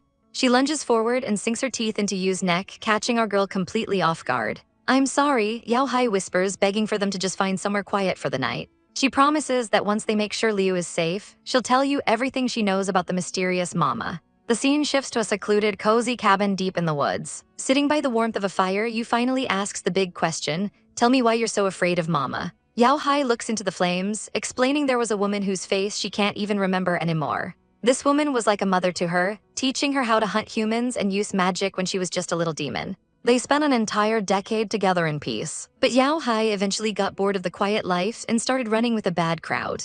That was when she realized just how powerful she actually was, and that's when everything went south. Yu watches her intently, admitting she can't imagine Yao Hai being scared of anything. "The version of you I used to know wasn't afraid of death," Yu says. "She had no weaknesses. That's what made me scared of you for so long." Yao Hai reaches out, asking Yu to hold her hand. She offers to let our heroine into her mind so she can see the memories for herself. That way, Yao Hai whispers, "You can see for yourself." Floating through a literal void of someone's subconscious is a lot harder than it looks, especially when the place is cluttered with random memories. This is so hard to move. Our girl grumbles as she tries to navigate through a sea of floating school notes and phone apps. She's on a mission to find something useful, but she's quickly losing her patience. This woman's head is full of garbage. She snaps, tossing aside fragments of memories like she's cleaning out a junk drawer. "Is there anything useful in here?" But the void isn't as empty as it looks. Suddenly, massive purple shadowy hands erupt from the darkness, lunging for our spirit heroine. The scene shifts to a cold, dark alleyway where a confused voice asks, "Where am I?" Before she can get her bearings, a light cuts through the dark and a man yells, "There, it's her." We see Yao, looking battered and terrified, as magical energy begins to swirl around her. She's cornered and bleeding, facing down a group of people who clearly aren't here to help. "I keep telling you I don't know anything," Yao screams, her voice cracking with desperation. She insists she just found the victim like that, but her interrogator isn't buying it. A man with a blurred-out face looms over her, his voice dripping with skepticism. "Can you prove this claim?" he demands. When she can't, his tone turns cold. "I don't believe you can." The interrogation turns brutal as Yao is strapped to a chair and blasted with magical lightning. The man sneers, claiming he has experience with her kind, accusing her of charming and using humans until she's had her fill. The poor girl is convulsing from the shocks, but the torture doesn't stop. Suddenly, a blonde woman who Yao calls Mama rushes in, shouting for them to stop. "It's my fault she wasn't raised properly," Mama cries, offering to take the punishment herself. Yao is horrified, screaming, "What are you talking about? I didn't kill anyone." But her pleas are met with another strike of magic that shuts her up real quick. The man tells her she needs to live with the consequences of her choices. Yao tries one last time to explain, sobbing that she only eats scraps and never kills. But the man coldly tells her it's too late. Mama leans in to comfort her, whispering that she believes her because Yao is weak and innocent. But then Mama's words take a creepy, manipulative turn. "Why didn't you just listen to Mama?" She reminds Yao of everything she's done for her, promising she'll always be there, in a way that feels more like a threat than a comfort. Back in the real world, Yao is still out cold, resting her head in our heroine's lap inside a small cabin. Our girl is looking down at her, wondering if she passed out as a defense mechanism after reliving such a trauma. Yao starts mumbling in her sleep, "You, please, feed me." Before our girl can even react, Yao lunges upward, sinking her teeth right into our heroine's neck. Our girl is frozen in shock, her face turning bright red from the sudden intimacy and the pain. Yao is clearly out of it, whispering about how hungry she is while clinging to her. As the biting continues, a dark thought crosses our heroine's mind. This is it, my chance to kill her, she thinks, her eyes narrowing with intent. She reasons that she has a new lead now and has no more use for this girl. Her hand moves toward Yao's throat and she tells herself, if I killed her, I would feel better. But as she looks down at the girl who has saved her life twice already, her resolve wavers. She lets out a frustrated groan, flailing around like a toddler having a tantrum. But this is so frustrating, you were supposed to be the final answer. She yells at the ceiling. Yao finally starts to wake up, groaning, would you stop trying to kill me all the time? Can't you be more gentle? The tension in the room shifts as Yao reaches out and gently takes our girl's hand. They lock eyes in the firelight, the air between them suddenly thick with something other than animosity. After a long, quiet moment, Yao looks surprised. You let me do this, she says softly. She eyes our heroine suspiciously, asking if this kindness is just some elaborate strategy. Our girl just looks defeated, staring off into the distance. I don't know anymore. I'm just so tired of everything, she admits, her voice barely a whisper. Yao realizes that our girl saw her deepest, most painful memories. Is it because of what you saw in my mind? She asks. When our girl doesn't answer, Yao tells her she should sleep. Our heroine finally relaxes a bit, thanking her and offering to keep watch while Yao rests. But the weight of the memory still hangs over them. Mama was tortured in your stead, our girl says, finally addressing the trauma that started all of this. Our dark-haired firecracker, Hai Yao, is currently laying low in a barn, but she can't stop her mind from racing. She admits to our heroine that she saw something far from glamorous, the tragic sight of a mother being tortured for her sake. It's a heavy memory, and Hai Yao looks genuinely ashamed as she confesses it's the only face from her past she can even remember. Her hand trembles against the straw as the weight of her trauma resurfaces. Our girl Topa tries to make sense of it all, asking if Hai Yao's relationship with her mother has always been this messed up. Hai Yao leans over her, the intensity in her eyes enough to melt the hate. She scoffs, who knows? In her world, the Hai Yao everyone knows was alone since birth, surviving only through raw violence because she had no backer and no family. She hovers over Topa, explaining that her ruthless personality was forged in that isolation. But Topa isn't buying the born-from-nothing story. This is impossible, she argues. She starts dropping some serious lore, explaining that while other lineages are different, a succubus's physical body has to be born from a mother. Topa looks exhausted as she questions if Hai Yao has been implanted with some kind of play memory. She reminds her of the Holy War 600 years ago that nearly wiped out the demons. Back then, even the strongest demons were sealed away into eternal chaos. Topa explains that for the few survivors to grow their numbers again, they must have found a way to batch-produce physical bodies, like pods growing on a sinister tree. In a world where demons have no concept of kinship, the idea of a cozy housewife mother is nothing but a fairy tale. Hai Yao starts to spiral, clutching her head in frustration. If her mother isn't real, then whose voice was warning them at the hotel? She's losing it, screaming about why someone would go through the trouble of fabricating a mother for her. Topa watches her meltdown, wondering why a caster would consume so much magic just to compile a fake life for someone else. Is it a cover-up for an even darker secret? Hai Yao realizes that with that kind of power, whoever is behind this could have crushed her like an ant. She starts to wonder if there even is a behind-the-scenes instigator, or if she's been the one directing this entire tragedy herself. Seeing Hai Yao panicking, Topa stays silent, which only makes Hai Yao more frantic. She grabs Topa's face, squishing her cheeks and demanding, "Hey, why don't you speak?" She's convinced that the mysterious noise from the hotel has somehow taken Topa away. Topa, with her face being absolutely mangled by Hai Yao's grip, finally mumbles, "Claws away." Hai Yao doesn't let go, rambling about how Topa's spiritual magic is supposed to be the best, yet she was still occupied by that thing at the hotel. Topa finally sits up, totally over the drama, and snaps that Hai Yao wasn't being this cautious when she was manhandling her a second ago. They sit in the dilapidated shack, the tension thick enough to cut with a knife. Hai Yao sighs, admitting that nobody can really tell what's on that mother's mind. Topa wonders if the mysterious figure wants her to live well or just be miserable. Hai Yao tells her to relax, promising that she can break any spiritual magic and that no succubus can threaten her. This piqued Topa's interest immediately. She gets all sparkly-eyed, begging Hai Yao to teach her how she did that kick back at the KTV. She even tries to wheedle a mind-reading lesson out of her. Topa teases her, pointing out that Hai Yao has been sending out so many missions lately just to practice her mind-reading magic. As a law enforcement officer, you're actually bending the law for your own benefit. She smirks, threatening to report her to the Exorcist Association. Hai Yao is stunned by the audacity, while Topa just laughs in her face. "Why are you so arrogant?" Hai Yao yells, pointing a finger as Topa keeps teasing her about her combat missions. Suddenly, Hai Yao's phone buzzes and order has been completed. A bizarre ad pops up on the screen for a super beater app, where ghouls complain about exorcists only protecting humans. It's a total demons-only gig economy app. Hai Yao looks at the phone in absolute horror. She realizes Topa has been secretly working as a thug for this illegal, non-governmental organization.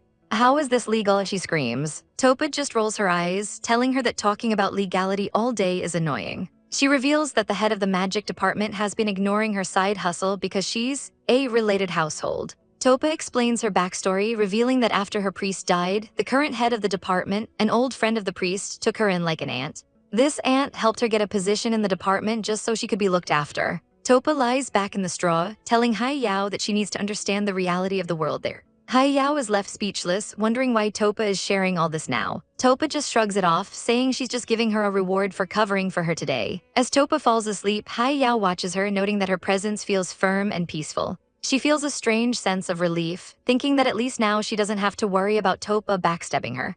Morning comes and neither of them got a wink of sleep. Topa is officially done with the bloody shack and demands to go back. Hai Yao agrees to put out the fire so they can leave. But as they pack up, Topa sneaks a look at her phone. A hidden message on the screen reveals the chilling truth. Well done to you, keep gaining Hai Yao's trust and lure mom out. Back in the present, our girl wakes up to a literal human sandwich. What are you guys doing? She shrieks, finding her two roommates practically breathing down her neck. They're looming over her in the dorm room like she's a specimen under a microscope. The blonde is busy questioning if this is even the same girl they knew, while the one with red highlights is determined to keep her safe, even if she doesn't know why. The two of them are intensely chin-stroking, overanalyzing her every move. Suddenly, the atmosphere shifts, and they're acting way too friendly, which honestly scares our girl even more. All right, you guys are busy, I'll just go wash up first. She stammers, trying to moonwalk out of the room. But the blonde isn't having it, rushing past her and slamming the door. Don't follow me in, she yells, leaving the others stunned. From that moment on, life becomes a total circus. No matter where our girl goes, whether she's out at a club or trying to grab a quiet drink, these two are lurking in the background like high-level stalkers. Fed up with the constant surveillance, our girl pulls a pro-gamer move and literally flees the country. She finally makes it to a private yacht, sinking into a lounge chair with a sigh of relief. They didn't follow me this time, she whispers, finally tasting freedom. But as she pulls off her shades, reality hits her like a freight train. The blonde is sitting right there in the captain's chair, looking like she owns the place. And of course, the other one pops out of the shadows in a sailor uniform. In fact, we want to be closer with you, she chirps, revealing she's the one who persuaded the blonde to come along. Our girl can only stare into the distance, wondering if she'll ever have a moment of peace again. Up in the cockpit, the two bodyguards are actually having a serious debrief. They're worried our girl is being manipulated, but then the red-highlighted girl drops a bombshell. She hasn't read a single spicy book in a whole month. This earns her a swift whack to the head from the blonde, but the point stands. Our girl is changing.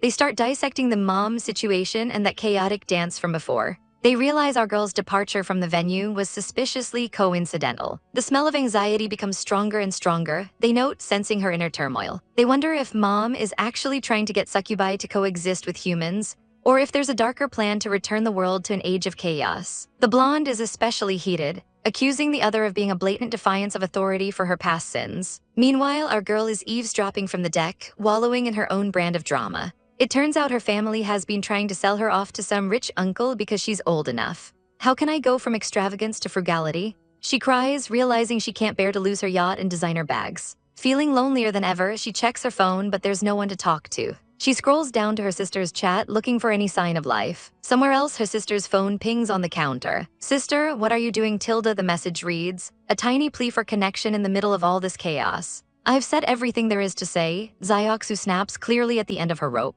She begs her roommates to stop following her, demanding to know if they actually plan on tagging along to her family home for the New Year's vacation. The blonde roommate just gives her a blank stare, casually admitting that it's definitely on her to-do list. Our girl is vibrating with rage, telling them not to push their luck since they aren't even that close. Finally, the blonde relents, saying they won't follow her today. But the dark-haired one leaves her with a chilling warning. It's not very peaceful outside recently. We are afraid that you will be in danger. Xiao is left completely baffled, wondering what kind of nonsense they're spouting now. She's just going to grab dinner with a childhood friend she considers a sister. What kind of danger could she possibly run into?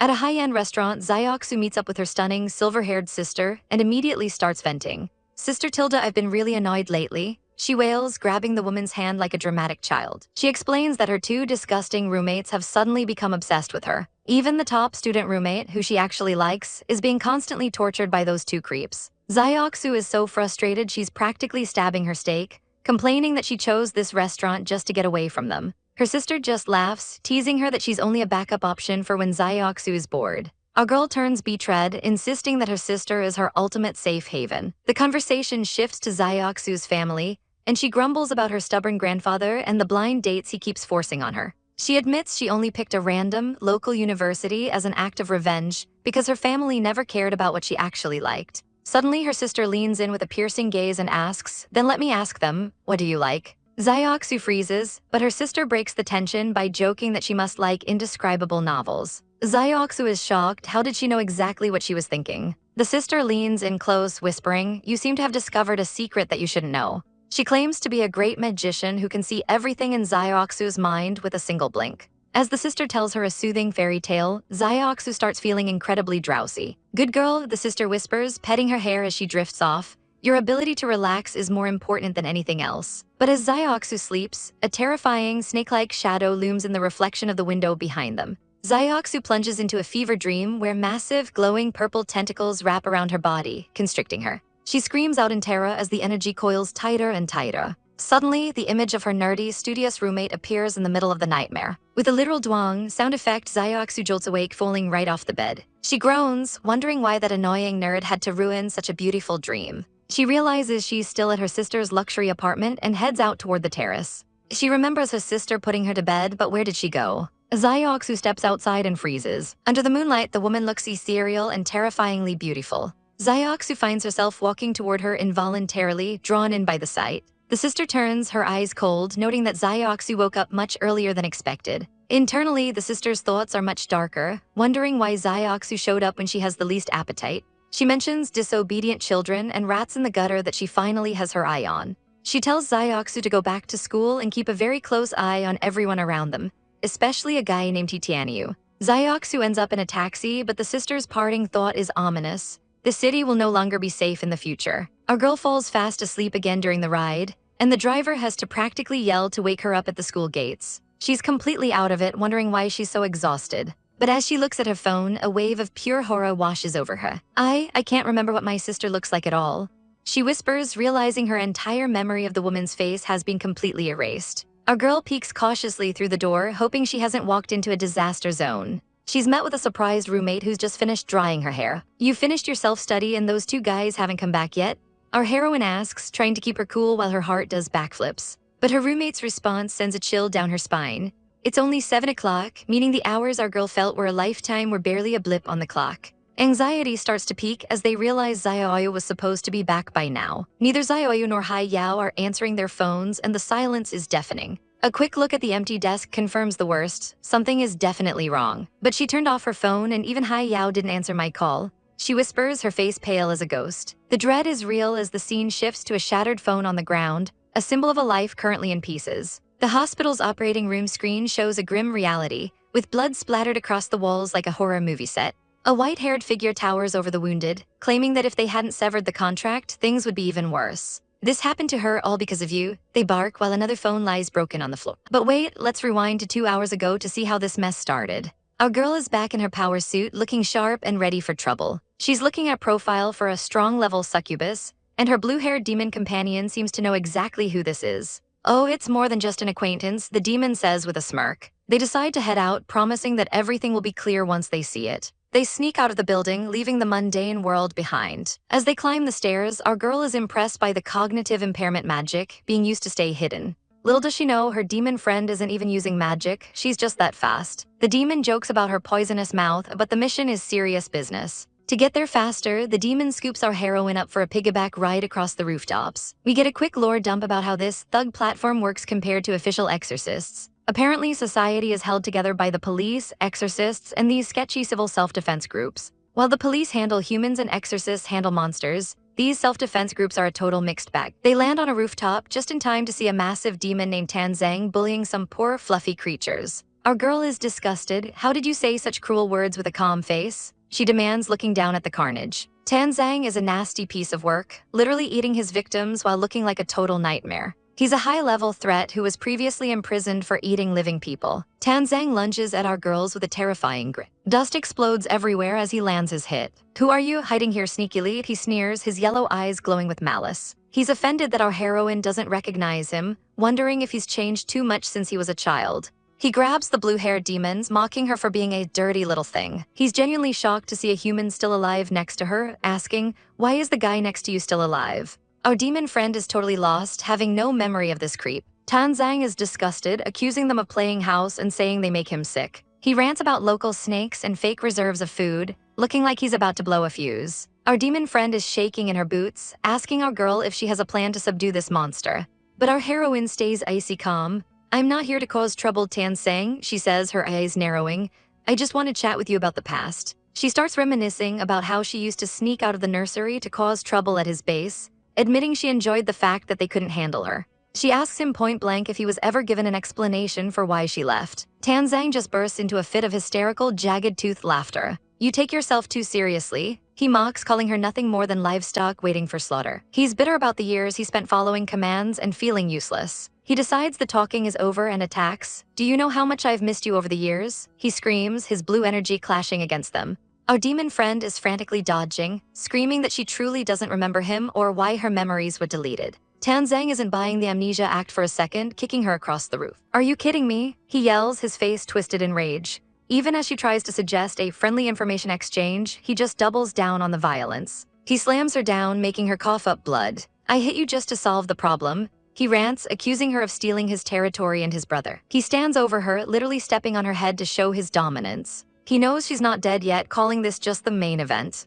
But our girl has had enough of the drama. She pulls out a glowing blue energy blade, looking like a total boss. Tanzang just smiles, ready to play with his new toy. Our girl is reeling from the impact, her eyes wide with desperation as the world literally splits apart around her. The demon girl isn't letting up for a second, baring her fangs and screaming at the top of her lungs, "Get her back for me."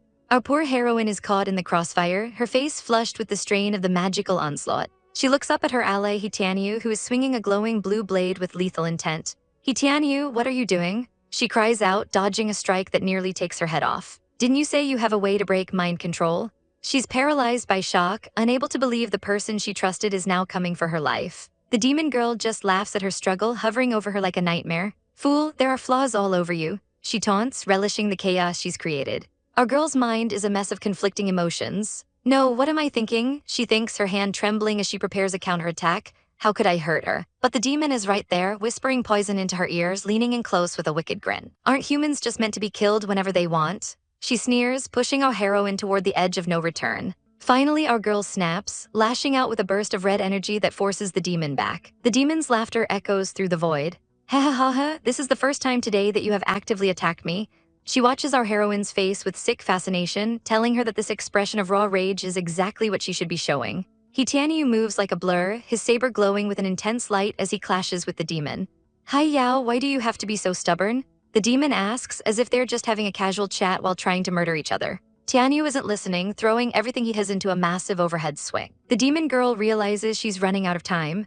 "Obviously, as long as I kill this child, I will get less beatings," she thinks, launching a zigzagging energy blast to end it once and for all. Our girl falls through the darkness, her body broken and her strength fading. She looks at her blood-stained hand, the reality of her situation finally sinking in. Her thoughts drift to her mother and the friends she's trying to protect. "I don't want my mother to be punished for me. I don't want to be isolated by human friends," she whispers to the void. Above her, Xiao Yu watches in horror as her vitality begins to drain away. She coughs up a spray of blood, her internal monologue filled with regret for the mean things she said earlier. As she plummets toward the ground, she spots a small, lonely puppy in a cardboard box. "Sorry, little one," she thinks, a desperate plan forming in her mind. "You will freeze to death soon anyway, so why not lend me your body and use it more effectively?" A flash of pink light erupts as she attempts a last-ditch possession, blue chains of magic binding her soul to the new host. Xiao Yu catches her original body, but it's limp and lifeless. Below them, the blue chains pull tight. A massive, monstrous silhouette of a dog begins to form, wreathed in pink energy and bound by glowing shackles. The beast lets out a silent roar, the chains digging into its neck as the transformation completes. Sometime later, our girl, now back in her human form but heavily bound, wakes up coughing blood. The magical chains are hissing against her skin, keeping her completely immobilized. The demon girl is standing over her, looking absolutely delighted by her pathetic state. "Yo, you are back," she mocks. She leans down, her blue eyes glowing with malice. "How did you come up with the idea of possessing a wild dog?" She continues to twist the knife, telling Hai Yao that if she were in her shoes, she would have killed herself out of pure shame. The majestic Lord Hai Yao, she was actually stripped of all her claws and teeth. She sneers, kicking our girl while she's down. "Became a pet dog kept by the leader." Hai Yao looks up, her face bruised and bloody. "Who is the leader?" She rasps, her memory clearly a jumbled mess. The demon girl stops, her expression turning into one of disbelief. "Are you not aware of it at all? It's really ironic," she says, looking down at her former superior. She starts reminiscing about the old Hai Yao, the invincible madman who didn't know the meaning of fear. It was that raw courage that allowed the others to survive for decades under her command. "I will never become stronger than you," the demon admits, her fist clenching as she remembers her own weakness. But the nostalgia quickly turns back into rage. She slams her foot on Hai Yao's chest, drawing more blood. "But how could everything become like this? I was reborn, and you have become so weak." She can't wrap her head around how the demon lord who once defied the gods could be tripped up by a mere human child. "Lord Hai Yao, who once didn't even look down upon the gods, you should have died as a result of divine punishment," she screams. She blames a mysterious, meddlesome leader for sparing Hai Yao's life when she should have been erased from existence. Hai Yao stares at the floor, processing the information. "Is there any basis for this?" she asks softly. The demon girl pauses, surprised by the question. Our girl continues, "I didn't know until today that I'm not dead. What kind of leader is protecting me that I have never heard of?" The demon girl scoffs, waving a hand dismissively. "Idiot. Besides the leader of a clan, who else has the ability to negotiate with angels?" She reveals the ultimate secret. The one controlling them, the one who tampered with their memories, is none other than their good mom. But before the demon can finish her gloating, red energy blades erupt from the ground, catching her completely off guard. The tables have turned. The demon girl finds herself bound by the very same blue chains she was using a moment ago. She's furious, baring her fangs as she realizes she walked right into a trap. "As soon as you gain a slight upper hand, you can't wait to start humiliating the enemy," she growls. Hai Yao stands up, looking cold and calculated. "Thanks to your blind confidence, I can hear these interesting topics," she says, her eyes glowing with a dangerous light. She reaches out and grabs the demon girl by the hair, forcing her to look her in the eye. "But I won't bother you with the rest. No need to waste your breath." Our girl leans in, her voice dripping with ice. "Let me see how much you know about this legendary mother." The demon girl lets out a final, agonizing scream as our heroine begins to extract the truth by force. Our girl's familiar isn't holding back either, mocking the fallen demon with a tongue-out taunt. But the real threat is the hooded figure nearby, who is absolutely seething with rage. "How dare any human being humiliate me in this way?" The figure roars, their hand trembling with dark intent. Suddenly, the succubus is hoisted up, glowing with a volatile blue energy as chains bind her tight. The hooded villain isn't playing around anymore, screaming, "I'm going to KLLU." Our poor heroine's eyes go wide with terror as the villain targets the humans below and her trash-like familiar. "I will cut you all into pieces." The monster bellows, unleashing a terrifying winged silhouette that fills the room with dread. Our girl tries to reach out, but she immediately recoils in agony. "No, hiss, it hurts." She cries as a strange, corrosive black energy begins to rot her hand. She panics, wondering what this weird, life-draining substance even is. It's a literal death touch. Any living thing that comes into contact with it has its life force snuffed out in an instant. Yet in the middle of this swirling vortex of decay, Hanya stands perfectly still. Our girl is spiraling, clutching her wounded hand and screaming, "What to do? What should I do in this situation?" If they can't find a way to neutralize this black gunk, there's no way they can defeat Tan Sang. "Why?" Our girl screams, blood dripping down her face as she faces the villain's twisted logic. The monster simply sneers that only the chosen strong ones are worthy of such power. But then the impossible happens. Xiao Yu is standing right in the center of the corruption, completely untouched. "But why do you not eroded at all?" The villain gasps in shock. Our girl is just as confused as the villain, shouting, damn it, I also want to know what's going on." As the magic intensifies, our heroine starts seeing flashes of a past she barely understands. Ominous memories of rituals and chosen children flood her mind. She remembers the phrase "chosen to endure," realizing this magic is far more personal than she ever imagined. In the chaos of the magical backlash, Xiao Yu has lost her clothes, leading to a frantic and hilarious moment. "I am very weak mentally, you should have expected that." Our girl yells, trying to cover for the situation while dragging Xiao Yu away. They tumble together, the villain calling them useless trash as they fall. A creepy laugh echoes through the darkness. "Got caught again," the villain purrs, their glowing blue eyes fixed on our heroine. "Hey ha ha, so what if it can be protected from erosion? You are still human after all." The monster screams, grabbing our girl by the throat. He mocks her, calling her a mere ant who dares to stand on his stage. Our girl lets out a blood-curdling scream as a massive explosion of purple energy erupts, sending them both flying. Despite her own injuries, our girl manages to grab the unconscious Xiao Yu and makes a desperate run for it. She eventually makes it to the emergency center, carrying the bleeding Xiao Yu on her back. Then she realizes the horrifying truth. It's cognitive impairment. The magic is making them invisible to the doctors, and if she doesn't do something, Xiao Yu will die from blood loss. Desperate, she fumbles with her phone, praying for anyone to come and save them. Suddenly, a silver-haired woman in a sharp suit appears, slamming our girl against the wall. What exactly is going on? Why is Xiao Yu injured like this? She demands. The woman is livid, blaming our girl for getting Xiao Yu involved with demons again. I knew she would not end well if she got involved with you. The woman spits, her voice dripping with venom. She claims it's all our girl's fault. Our heroine can only look down in shame, whispering, yes, all of this happened because of me. But as the woman continues to berate her, our girl finally snaps. Then what did you do? She screams back, grabbing the woman's lapels. Haven't you been monitoring her? Why didn't you save her right away? The woman yells back that there was no magic fluctuation to detect. Our girl recounts the horror of the fight, explaining how Xiao Yu was controlled and forced to fight. She shows her own rotting arm, explaining the decay magic Tan Sang used. It was the limit just to get her out. What else do you want from me? She sobs. The woman in the suit pauses, realizing the terrifying truth. She can use that power to fight back, and doesn't need my protection at all. Our girl continues to break down, calling herself a waste who just gets in the way. The woman's expression shifts to pure shock. Xiao Yu can control a magic power that can corrupt living creatures without any harm. This is a disaster. That kind of power is supposed to be extinct because it's fatal to anyone who holds it. You mean the devil? Our girl asks, trembling. She describes the sensation of the magic, how it felt like her body was surrendering to a mass of dead things. The woman realizes that if word gets out that Xiao Yu is a vessel for this power, she'll become a tool for every demon in existence. The suit woman demands to know where the succubus is, but our girl is too exhausted to care. All I want to do is escape from that place, she mutters. This only makes the woman angrier. If you let him go now, more people will become like you. How can you only think about escaping? Our girl, slumped against the wall and broken, asks what else she could have possibly done. She knows she has no magic and can never be the legendary hero they want her to be. The woman in the suit delivers a final, cold ultimatum, then leave Xiao Yu for me if you don't want to die ugly. She walks away, leaving our heroine in the dirt, throwing one last insult over her shoulder.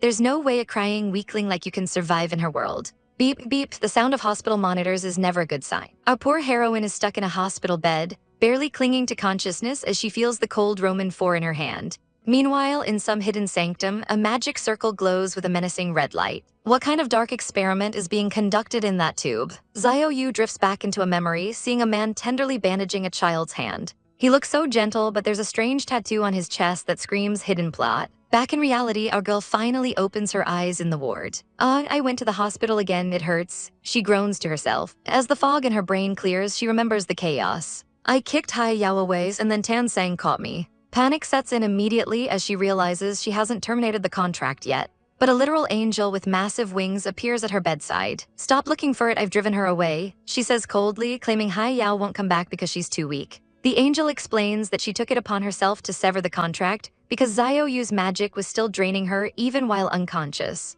At least she's still alive, the angel mutters, looking down at our girl. But Xiao Yu isn't grateful, she's frustrated. She thinks back to the fight, wondering why Xiao took such a beating without fighting back. Xiao looks so pleading, like she wanted to be the enemy just so Xiao Yu could hate her and avenge the priest. Xiao Yu reflects on her father, the priest, who raised her with strict training and gentle smiles. She missed his warmth, his long arms wrapping her in safety. But then the doubt hits like a truck. Did her father really care about her, or just the power she held? The memory literally shatters. Through the cracks, she sees the truth. Xiao was the one who threw herself in front of the spikes to save Xiao Yu. Flash forward a week and the hospital lobby is buzzing with gossip. Xiao Yu's friends burst into the room with delicious porridge to celebrate her moving out of the ICU. They're amazed by her recovery speed, but the mood drops when someone asks, has Xiao visited you? Apparently, the blue-haired demon has completely vanished since the accident. The friends tease Xiao Yu about her sudden obsession with Xiao, but the banter is cut short when a sophisticated woman enters. It's Professor Zhang Hongxia, the head of the department. The friends are starstruck, but Xiao Yu drops a bombshell. This person is actually my distant aunt. Once the friends leave, the mask slips. The kind aunt tells Xiao Yu to focus on resting, but our girl is itching to get back into the fight. I said no, the professor snaps, her voice full of authority. She reveals the cold, hard truth. The whole plan was to use Xiao Yu to build a relationship with Xiao just to lure out the succubus leader. You don't cherish your precious body at all, she yells, comparing her to her father. Opal looks our girl dead in the eye and asks, how would you want me to explain this to your father? Our heroine stays silent, the weight of the secret pressing down on her as she avoids eye contact. She knows our girl has been playing the strong soldier for far too long, hiding her pain from everyone. In her heart, Opal is still grieving for William, the man who was once everything to her. We see a flashback to when they were just kids, their lives full of wonder and the spark of magic. They were rare confidants with the same aspirations, bound by a connection no one else understood. They joined the Exorcist Association together, fighting side by side with fire and lightning for the sake of humanity's freedom. But then William just left. No note, no contact information, nothing but a cold silence. Opal hated him for it, feeling abandoned by her best friend who seemed to have lost his way. That hate turned to ash the day she saw the news of his death on the television. He died young and alone, or so she thought. It was only while handling his funeral affairs that Opal discovered the truth. He had adopted a child, our poor heroine. Seeing our girl so small and broken in that hospital ward changed everything for Opal. She remembers seeing her laugh with classmates, a rare moment of peace she wants to protect at any cost. "How could I allow you to go back into that whirlpool again?" Opal asks, her voice trembling with a mix of fear and protective rage. Our girl grips the sheets, her knuckles turning white as she struggles with her own sense of duty. "And so do you also want me to stop?" she asks quietly. She knows the world is getting darker, and as a licensed exorcist, she feels she must be worthy of her title. But Opal warns her that it's far too dangerous now. The succubi, once the most harmless branch of demons, have recently become brutal and uncontrollable. It all points back to their leader, known as Mama. She used to maintain a perfect balance with the scales of justice, but now everything is falling apart. Either she's been overthrown by a new, more violent succubus, or she has turned her back on mankind herself. Opal's eyes go cold behind her glasses. Who can stop her? They killed William, now you're seriously injured. She vows that she will never let the leader go unpunished. She tells our girl to rest and leave the heavy lifting to the adults. Night falls over the city, and while the rest of the world celebrates the new year with a display of fireworks, our girl is wide awake in the dark. Outside, the sky is exploding with color, the loud booms echoing through the hospital halls. On a lonely, high rooftop, Yu sits by herself, the flashing lights of the celebration reflecting in her melancholy eyes. She catches a falling piece of debris, looking like she's carrying the weight of the entire world on her shoulders. Back in the ward, our girl checks her phone. It's just past midnight on February 5th, the start of the new year. She can't sleep, her mind is a storm of questions. She realizes Opal and the higher-ups are intentionally keeping her sidelined, ensuring no orders are assigned to her. Frustrated, she dives into her research, searching for any scrap of information about the succubus race. History says they were the least harmful, but our heroine isn't convinced they can truly coexist.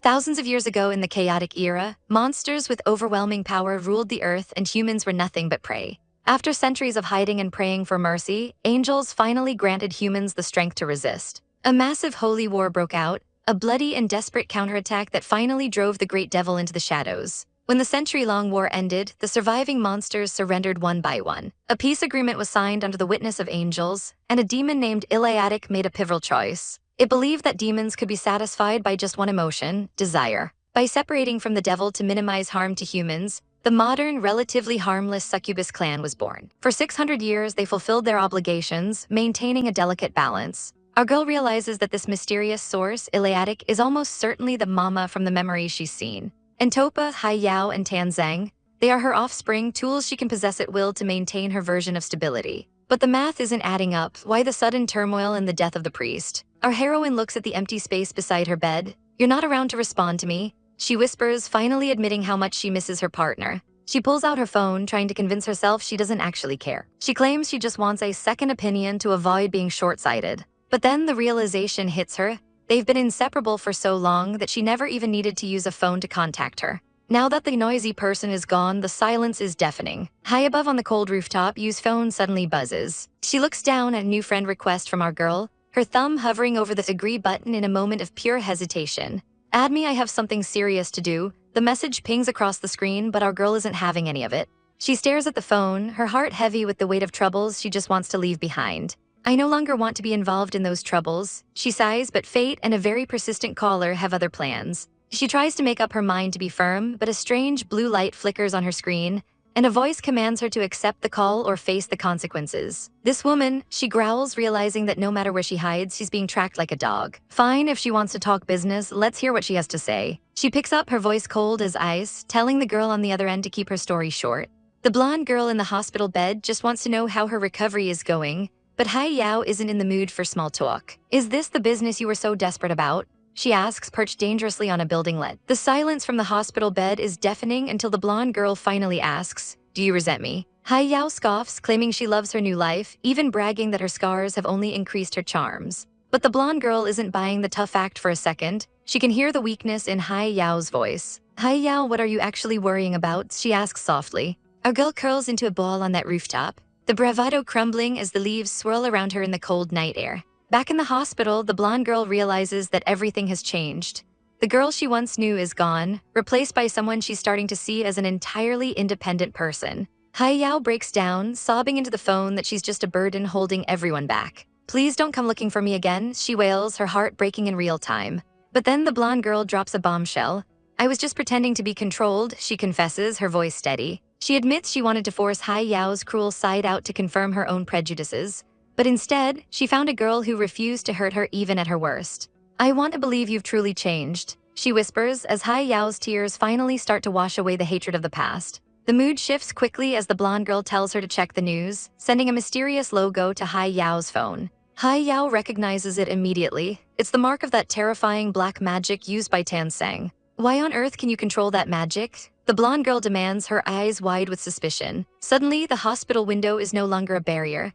Yao has transformed, floating right outside the glass on massive demon wings. The priest actually did this kind of training to you?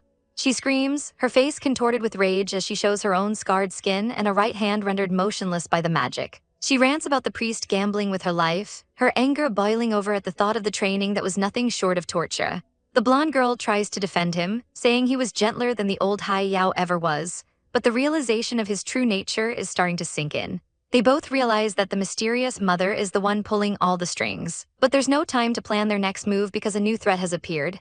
Zhang Hongxia, the director of magic science, is thirsty for revenge. If she gets to Mother first, they may never be able to free themselves from the nightmare of their past. The demon guy is deep in thought, wondering why Mom would ever place the two of them together if she wanted him to stay away from the troubles of the past. He suspects Mom might have had evil motives, but now the math just isn't adding up. It seems this whole dormitory arrangement was actually orchestrated by Zhang Hongxia, the department head, just to use him to bait out Mom's location. Our girl is listening, but he warns her not to get too close, claiming that even Mom turned against him the moment he found her.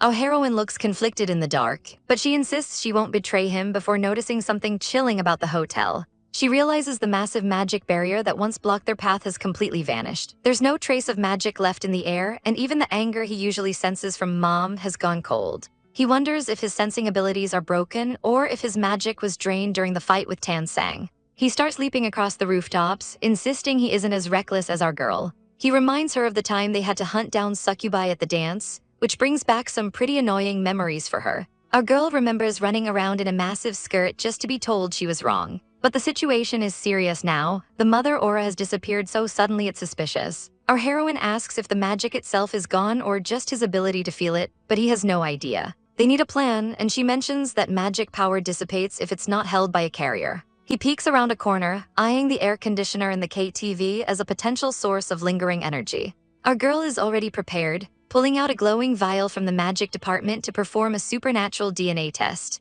He meets a contact to grab the container and slips into the KTV to finish the job. He starts pressing buttons on the control panel, but the entire place is deathly quiet. There's not even a ghost in sight, and he starts to worry that something happened to Topa. He reflects on how Topa is the only other succubus he has contact with, and he can't help but project his feelings for his mother onto her. He's terrified that she's been taken. The security cameras show nothing but empty, haunting hallways. Feeling lost, he admits that without this connection, he has nothing to rely on. That's when our girl steps in with a killer line, "But don't you still have me?" The demon guy is absolutely floored, yelling into his headset because he's so uncomfortable with her being serious for once. He's blushing like a schoolgirl, sweating bullets as he tries to process her words. He accuses her of just using him as a tool or a substitute for his past self, Yao. He claims he's only pretending to be stupid. But our girl asks why he keeps cooperating if she's so despicable. He tries to make excuses about not being able to escape, but she knows better. He's fast enough that she could never catch him if he actually wanted to leave. He finally admits the truth. Strangely, there is no way to ignore you. Our heroine looks like she's about to cry, feeling a strange debt to this boy who shows off his strength but cries so pitifully to her. She realizes she can't just leave him alone. But reality kicks back in. They can't find Mom overnight. He watches her from outside the window, asking what she plans to do about Zhang Hongxia. Our girl tells him to just wait for her results, but she warns him not to do anything stupid like burning the building down. He's tired of being preached to like she's his elder. He just wants to talk as equal friends or classmates for once. Our heroine is flustered, wondering what equal friends even talk about. He brings up the nursery, asking if she remembers her evaluation of him. He's hurt because she thinks he only knows how to run away. He wants her to see him for who he is now, not the Xiao of the past. He explains that demons live leisurely lives and shouldn't be trapped by human emotions. But he's bad at magic and constantly gets affected by her feelings. He's discouraged because she won't recognize him. Our girl snaps back, asking why a devil would waste energy on emotional connections when humans are just food. He looks heartbroken, admitting he just wants her approval. She tells him he can never make up for the mistakes of his past self. He screams that he isn't just looking for a handout, he wants equal concern. He's a devil and devils are meant to deceive and torture. Yet here he is, sliding his hand down the glass in total despair. He thinks he's failed to replace the version of himself she actually wants. But then our girl softens. She admits that his care is actually something she needs. However, she's going to be willful one last time. She plans to create absolute chaos tomorrow to trap Zhang Hongxia and tells him to stay far away for his own safety. She promises to call him when the dust settles, completely unaware that her roommates have been eavesdropping on the entire dramatic confession and are looking absolutely traumatized. "Don't let anyone come here, don't let me go home." Our girl screams, her voice echoing with a desperation that stops everyone in their tracks. She's standing on the very edge of the hospital roof, looking like she's lost her mind, and yells, "I'm going to jump out of here now." The staff is absolutely losing it, begging her to stay calm and talk it out. But our heroine isn't in the mood for a chat, shouting back that she isn't negotiating with anyone. She stares down at the drop, whispering now, immediately, as if she's timing her own demise. "Get me out of here," she bellows at the terrified doctors. They try to reason with her, pointing out she hasn't even recovered from her injuries yet, but she just shoots them a chilling look. "Then, do you want to bet with me?" she asks, her eyes dancing with a dangerous spark. Down below, Xiao is watching this circus unfold and can't believe his eyes. He's worried sick about her, but he's also thinking, talk about creating a riot when there are people around. What a bad idea. Before he can even process her plan, our girl actually does it. She leaps right off the building. The crowd screams in horror as she plunges toward the pavement. Yao's heart nearly stops as he screams, "This is the plan you finally came up with." He's panicking, yelling, "Hey, hey, hey, hey," as he watches her fall, convinced she's actually lost it this time. But just as she's about to hit the ground, a massive surge of magic erupts. Yao is calling her a life-threatening lunatic while he desperately tries to intervene. "So you have no intention of saving yourself at all?" he roars as the golden light of a magic circle flares up to catch her. Suddenly, the terrifying fall turns into a scene out of a fairy tale as white doves and feathers erupt from the light, gently guiding her down. The magic dissipates, leaving the witnesses stunned. Our girl lands safely, looking a bit worse for wear as she calls out to Yao. Even though her hand is bleeding from the stunt, she's got that I won look on her face. She knew exactly what she was doing, even if it meant being a bit of a stone-hearted menace to get her way. "At least I accomplished one thing," she mutters as the minister rushes over to her. The minister is fuming, grabbing her arm and calling her a crazy kid. "Do you have to force me in this way?" the minister asks, clearly exhausted by her antics. Our girl doesn't flinch, telling her to just find a way to let her out because she's done with the hospital. The minister finally caves, admitting she can handle the discharge papers, but warns her that the magical barrier is the real problem. Our heroine just smirks and tells the minister to put in more effort to break it. After a tense silence, the minister agrees to find a way to take her out. It's a temporary win, enough to keep their enemies at bay for a while. Bandaged up and ready to move, our girl heads out, knowing the minister will be too busy obsessing over the barrier to sleep or eat. But the drama isn't over yet. She runs into Opal, who isn't impressed by the noisy entrance. Opal gets straight to business, demanding they catch the target she let go. Our girl is visibly annoyed, clutching her chest like she's being asked to move a mountain while she's still healing. Wait, how did things turn out like this? She wonders, looking between Opal and a very battered Yao. Opal explains it was a long story involving feedback and information. It turns out Opal has known Yao since he was a kid and decided to give him a little push to prove himself. Opal decides to keep the barrier up for safety until our girl is fully recovered, but makes a concession.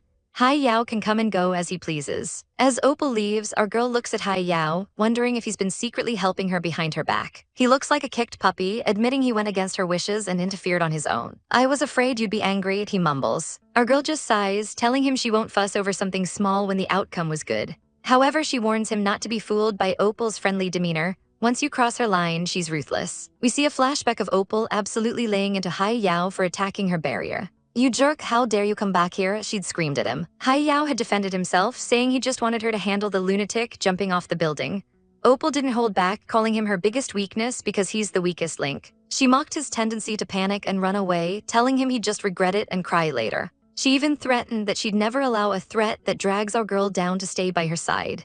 Yao, pushed to his limit, finally snapped back. I just don't want to be separated from her, is that so wrong? He poured his heart out, saying our heroine is the only one who cares about the real him, the worthless person who's been stumbling through life. He refused to disappoint her again. He ended his stand by telling Opal that while he doesn't need her approval, he just wants a chance to make up for everything. Our girl is done playing nice, dropping to her knees to beg for a chance. At least give me a chance to make up for everything, she pleads, her voice trembling. But the icy woman in the suit, Opal, isn't easily moved. Didn't expect you to have a bit of backbone after all, Opal scoffs, looking down at her. She demands to know exactly how the girl plans to prove she's worth keeping around. Our girl knows she has the ultimate trump card. You're wary of the one who wields dark magic, right?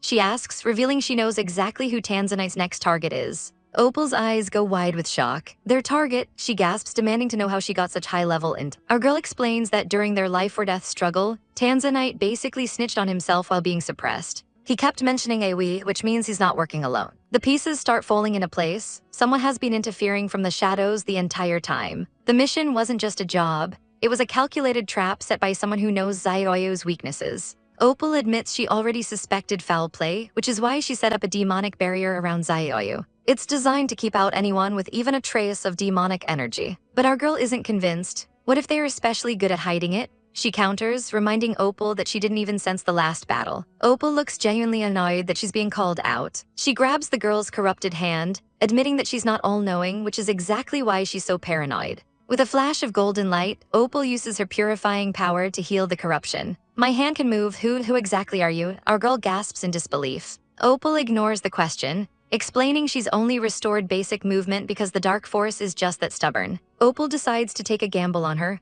For now, I'll acknowledge that you're ready to face the challenges ahead, she says. But there's a massive catch. Opal can now use the power in that hand to monitor her every move. Go investigate, Opal commands before vanishing into a cloud of glowing feathers. She tells the girl to stay by Xiao Yu's side and use her agility to bring back the intel they need. Our girl admits she doesn't fully trust the suit-wearing mentor yet. I don't even know what she really is to you, she mutters. Xiao Yu explains they've been together for 10 years, but it's complicated. She feels like everyone only cares for her because of her unique constitution.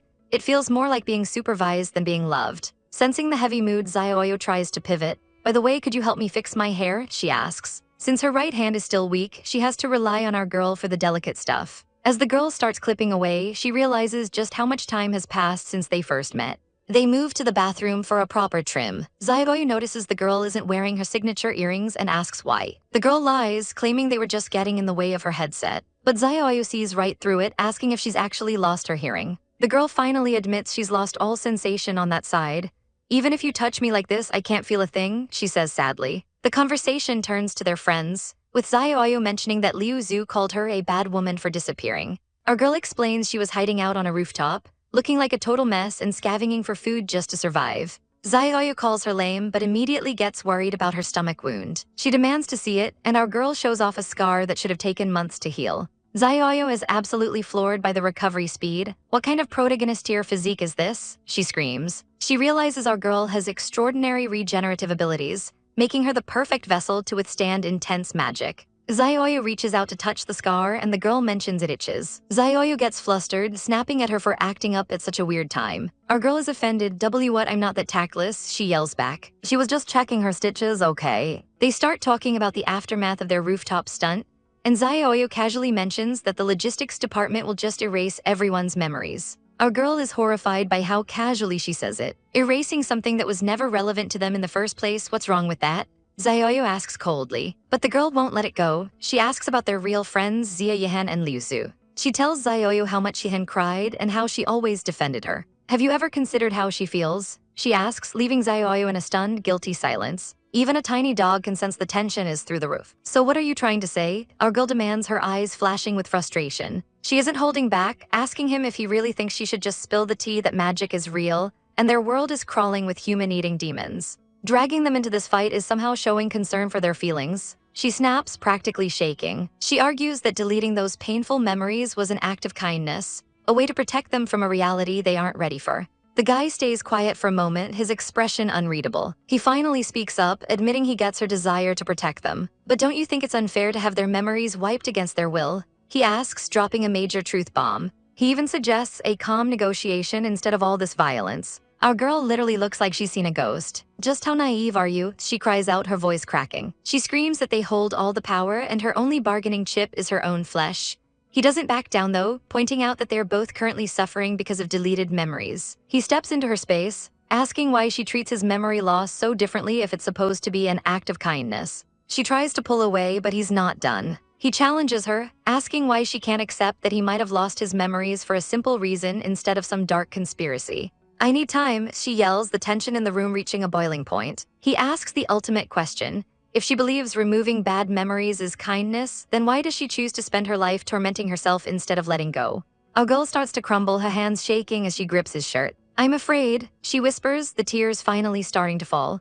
She admits she's terrified that if she forgets even a second of the pain, she'll lose the only proof she has that he ever actually cared about her. She breaks down completely, sobbing into his chest as all that built-up trauma pours out. Why couldn't you wholeheartedly cherish me like this from the beginning? She wails. She reveals she spent her whole life praying that this gentle, caring version of him was the one that existed in their past. He looks absolutely stunned as he realizes the weight of her words. Are you saying you wanted the past Obsidian to be more like me? He asks softly. He pulls her into a firm hug, his heart breaking for our poor heroine. She calls herself a cowardly weakling, feeling like she can never live up to the strong version of herself from the past. But he realizes the truth. She wasn't looking for her old self in him. She was looking for a glimpse of the man standing right here. Idiot, he sighs, his hand cupping her face as she cries. We get a glimpse into her heart, seeing how she spent her childhood desperate for approval, wanting a superhero who was both powerful and loving. She admits that if she had to choose between power and love, she'd choose him by her side every single time. They share a deeply emotional moment, the air thick with everything they've finally said out loud.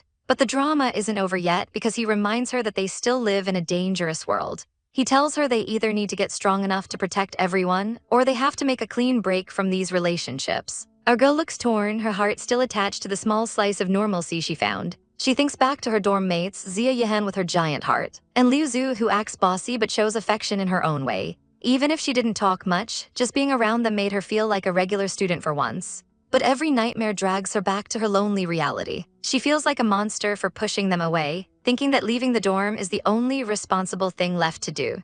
He won't let her go that easily though, pulling her back into his arms. No matter what, you'll always have me, right? He promises. He even suggests that the tyrant from her past might not have been as heartless as she remembers. After all, why would a tyrant spend years teaching her self-defense and making sure she grew up safe? He wonders if they are just two sides of the same soul reacting to different worlds. Our girl is just too exhausted to process any more lore today. She buries her face in his chest, seeking the only warmth she has left. Then get some sleep, he tells her, his voice softening. He tries to act all cool and heroic, telling her to sit back while he handles everything. But then, his stomach lets out a thunderous growl that ruins the entire vibe. Our girl goes dead silent, the emotional tension evaporating instantly. You weren't saying all those comforting words just to scam a meal out of me, were you? She asks, her eyes narrowing. He starts panicking, waving his hands and trying to explain himself while his stomach continues to betray him. I'm used to you never being serious for longer than 3 seconds, she teases, finally looking a bit more like herself. She wonders if he can really handle things so low when he's this hungry. I won't be able to save you in time, you know, she jokes, a small smile playing on her lips. And just like that, our two idiots are back to their usual dynamic. Our girl is seriously worried, asking Obsidian, are you sure you can fly solo like this? She's staring deep into those pink eyes, knowing the stakes are higher than ever. If you get too hungry and pass out during the mission, I won't be able to save you in time, she warns, her voice laced with a rare bit of concern. Obsidian just gives her this look, almost surprised by the sudden warmth. Our heroine realizes she might have let her guard down, noting, this might be the first time I've seen you wholeheartedly smile. The moment gets awkward fast, and our girl tries to play it cool as a chibai. But Obsidian isn't letting her off the hook, grabbing her hand and demanding, is that really what you want to focus on right now? The tension in the room is thick enough to cut with a knife as she asks, do you want to eat or not? Obsidian is playing a dangerous game, leaning in close to her neck. Our girl is frozen, her eyes wide as she tries to process the physical contact. She finally lets Obsidian feed, but it's not the romantic moment Obsidian hoped for. Wait, I meant that you can take some of my life force, not that you can mess around.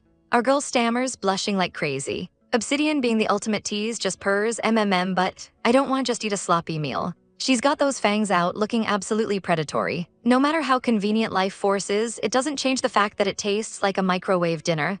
Obsidian complains. Our girl is losing her mind, screaming, "How can someone who is starving be so picky?" Obsidian just wants the gourmet experience, claiming it's way less taxing on the body. She's focused on the mission, reminding her that the priority is to recharge her strength so she's field ready. Obsidian keeps pushing her buttons, whispering, "Just look, you're not holding out on me at all, Tilda." That's the final straw for our girl. Enough screwing around.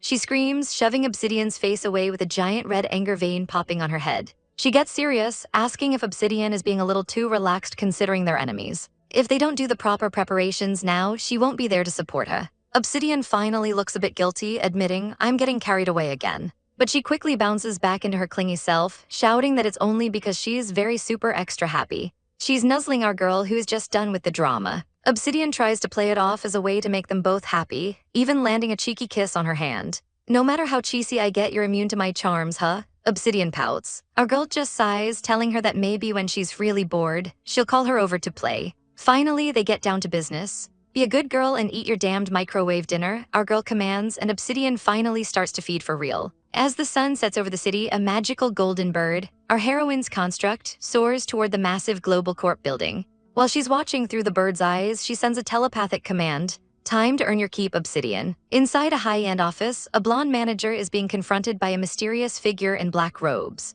Obsidian is watching from a distance, complaining, "What kind of intel am I supposed to gather from so far away?"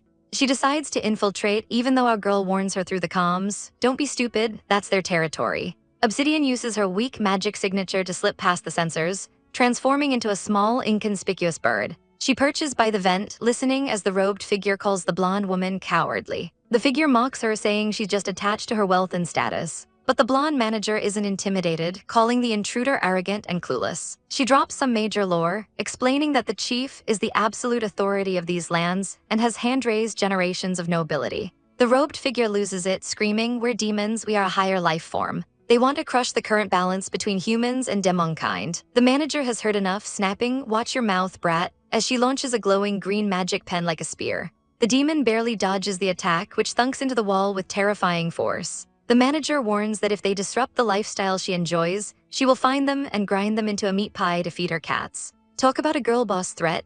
The demon decides to retreat for now, vanishing into a black cloud while leaving one last threat hanging in the air. But wait, the manager isn't done. She senses something.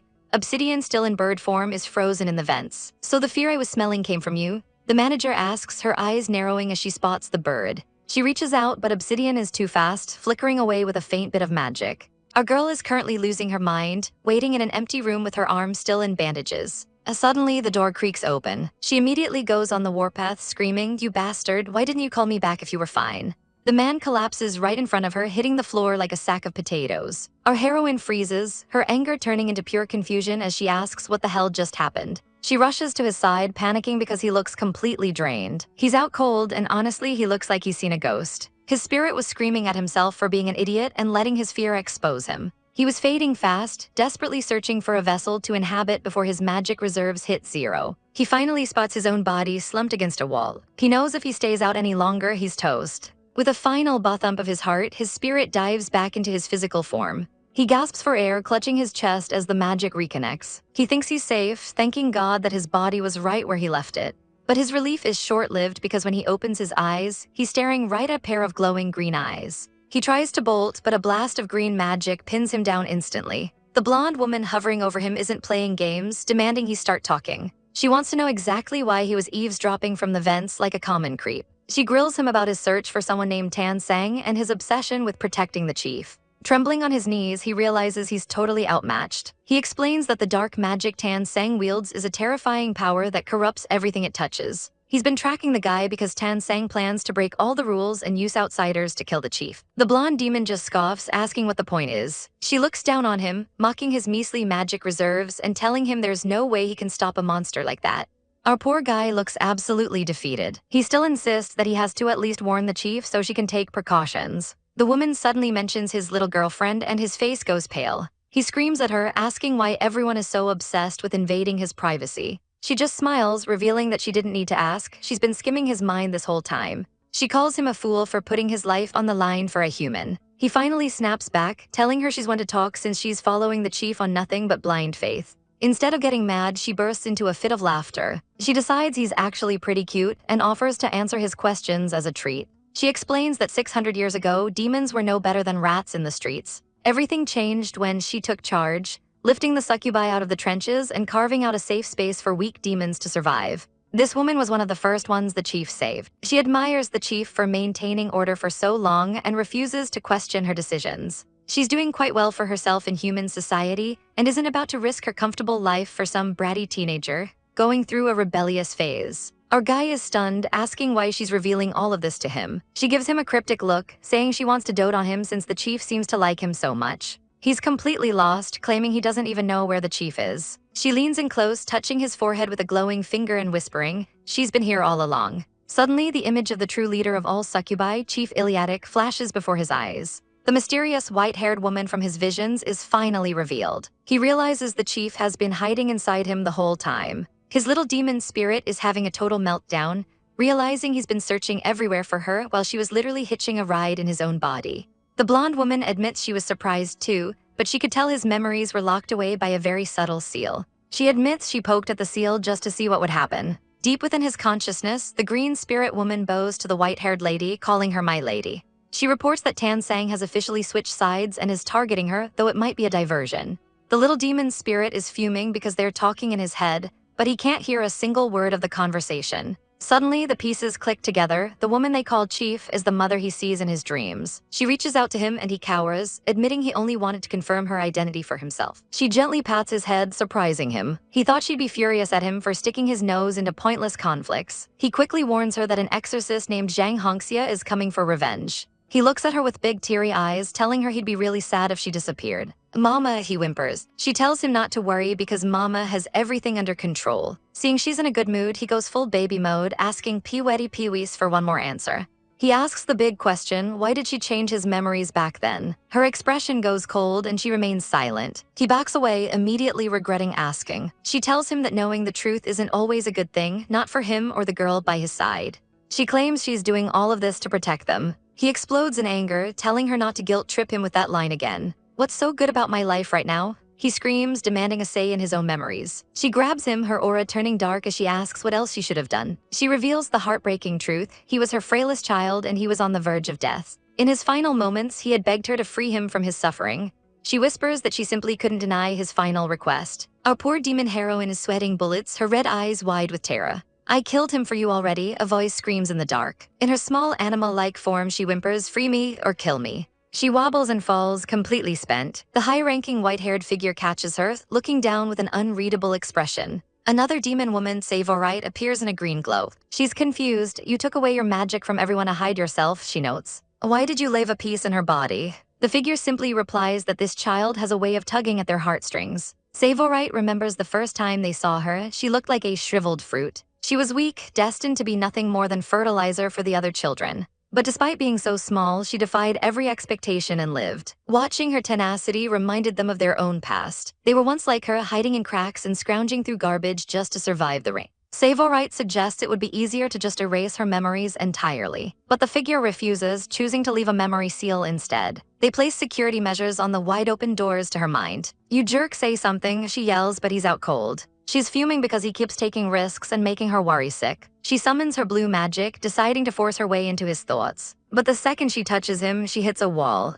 Damn it, what a powerful barrier around her mind. She realizes, though she's talking about the boy in front of her. He finally starts to stir, looking completely dazed. Our girl softens for a second, noticing his expression. "Wait, have you been crying?" she asks. He looks away, whispering a soft, "I'm sorry" for not responding. But our girl isn't buying it. She gets defensive, sensing something is very wrong. "Are you the same person who left half an hour ago?" she demands. The boy is spiraling. Who am I? He wonders. He's questioning if he's a killer, a coward who abandoned his memories, or something else entirely. He looks at his own hands as if they don't belong to him. Our girl tries to call for backup, sensing the barrier in his head is active. "Why am I getting left behind again?" she screams to an empty room. The boy finds himself in a golden void, collapsing to the floor. A new woman in a sharp suit looks down at him with a smirk. "Oh ho Tilda, what an elegant and practical design for a barrier spell," she muses. She's impressed by his bravery, but notes that he looks absolutely devastated. He refuses to talk to her. She warns him that keeping secrets will cost him her trust. He glares up at her, his eyes glowing red with defiance. "And why should I be trusting you exactly?" He snaps back. He's done being a pawn. "I thought high and mighty angels were supposed to be all holy."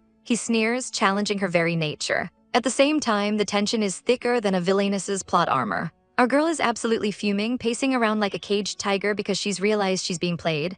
"Those two shitheads," she snarls, realizing they're working together to keep her in the dark once again. Suddenly, the door flies open with a loud clack. It's the senior, and she doesn't look like she's in the mood for games. "Goblin child," she yells, clearly exasperated that she turned her back for 2 minutes only for our heroine to start acting weird again. Our girl doesn't back down for a second, demanding to know how the senior figured out the hospital's complex barrier so quickly. The senior just sighs, pushing her back down onto the bed. "Of course not, you overestimate my abilities," she mutters, explaining that angel barriers are way more complicated than she imagined. She's planning to head back to the department to grab more gear, but she wanted to check in first. But as she looks at our girl's bandaged foot, she loses her cool. "I just wanted to check on you, and as soon as I look, you're throwing a fit again?" she cries, squeezing the foot for emphasis. "Can't you give me some peace of mind just once?" Our heroine goes quiet, her eyes shadowed with a pain that's been brewing for a long time. Then her voice drops to a cold, dangerous whisper. "What obligations do I have to put your mind at ease?" she asks. She looks up, her gaze piercing. "Who even am I to you? Why do you even care if I live or die?" The senior is stunned, but our girl is just getting started. "How can you say such awful things?" the senior demands. "But our girl has receipts. Why didn't you tell me that you've already found magic traces of the succubus chief?" she fires back. The senior's face pales as she realizes she's been caught. How did you find out?" she stammers. Our girl isn't just a pretty face, she's been doing her homework. She checked the inventory and security tapes, noticing that several magic tracking devices went missing without any paperwork. "To think I trusted you so much?" she says, her voice trembling with betrayal. She's been putting her life on the line, almost dying at the succubus banquet, while the person she trusted most was hiding the truth. "Do you plan to be just like Obsidian then? Abandon me as soon as I'm no longer useful?" she screams, her eyes wide with fury and hurt. The senior snaps, "Enough nonsense, how could you doubt me like this?" She claims she was only trying to protect her from a bloody burden. But for our heroine, it's too late for protection. "Now's the time you tell me not to shoulder it," she bellows. "This isn't just about a mission, it's personal. My dad was murdered by that effing succubus for God knows what reason," she cries, the trauma finally boiling over. She thought the senior, of all people, would understand her need for vengeance. She reminds the senior that she was ready to end it all until she was given a reason to live. Revenge. Now she feels like she's being pushed back into the dark hole she spent years clawing her way out of. The room falls into a heavy, suffocating silence as our girl breaks down, sobbing into her hands. The senior finally softens, realizing she's been far too short-sighted. She admits she's been ignoring our girl's feelings, making her feel completely alone in her struggle. She looks back on everything they've been through, how our girl tracked down the chief's inner circle and even drew out the chief herself. The senior reveals the terrifying truth she uncovered in the lab. She was investigating the succubi under their supervision, trying to trigger the same defense mechanism they saw in Obsidian. She discovered that every single succubus, even the most unremarkable ones, carries the chief's magic inside them. That mother figure uses it as a despicable tactic to keep an iron grip on the entire population. The senior shows the cost of her discovery, a nasty magic-burned injury on her own shoulder. Our girl is terrified, knowing exactly how dangerous he is. "The real culprit behind everything is that damned succubus chief," she shouts. "Whether it's murder or prison breaks, every road leads back to her. The common denominator is always mother, and the cycle of pain won't stop until she's wiped off the face of the earth."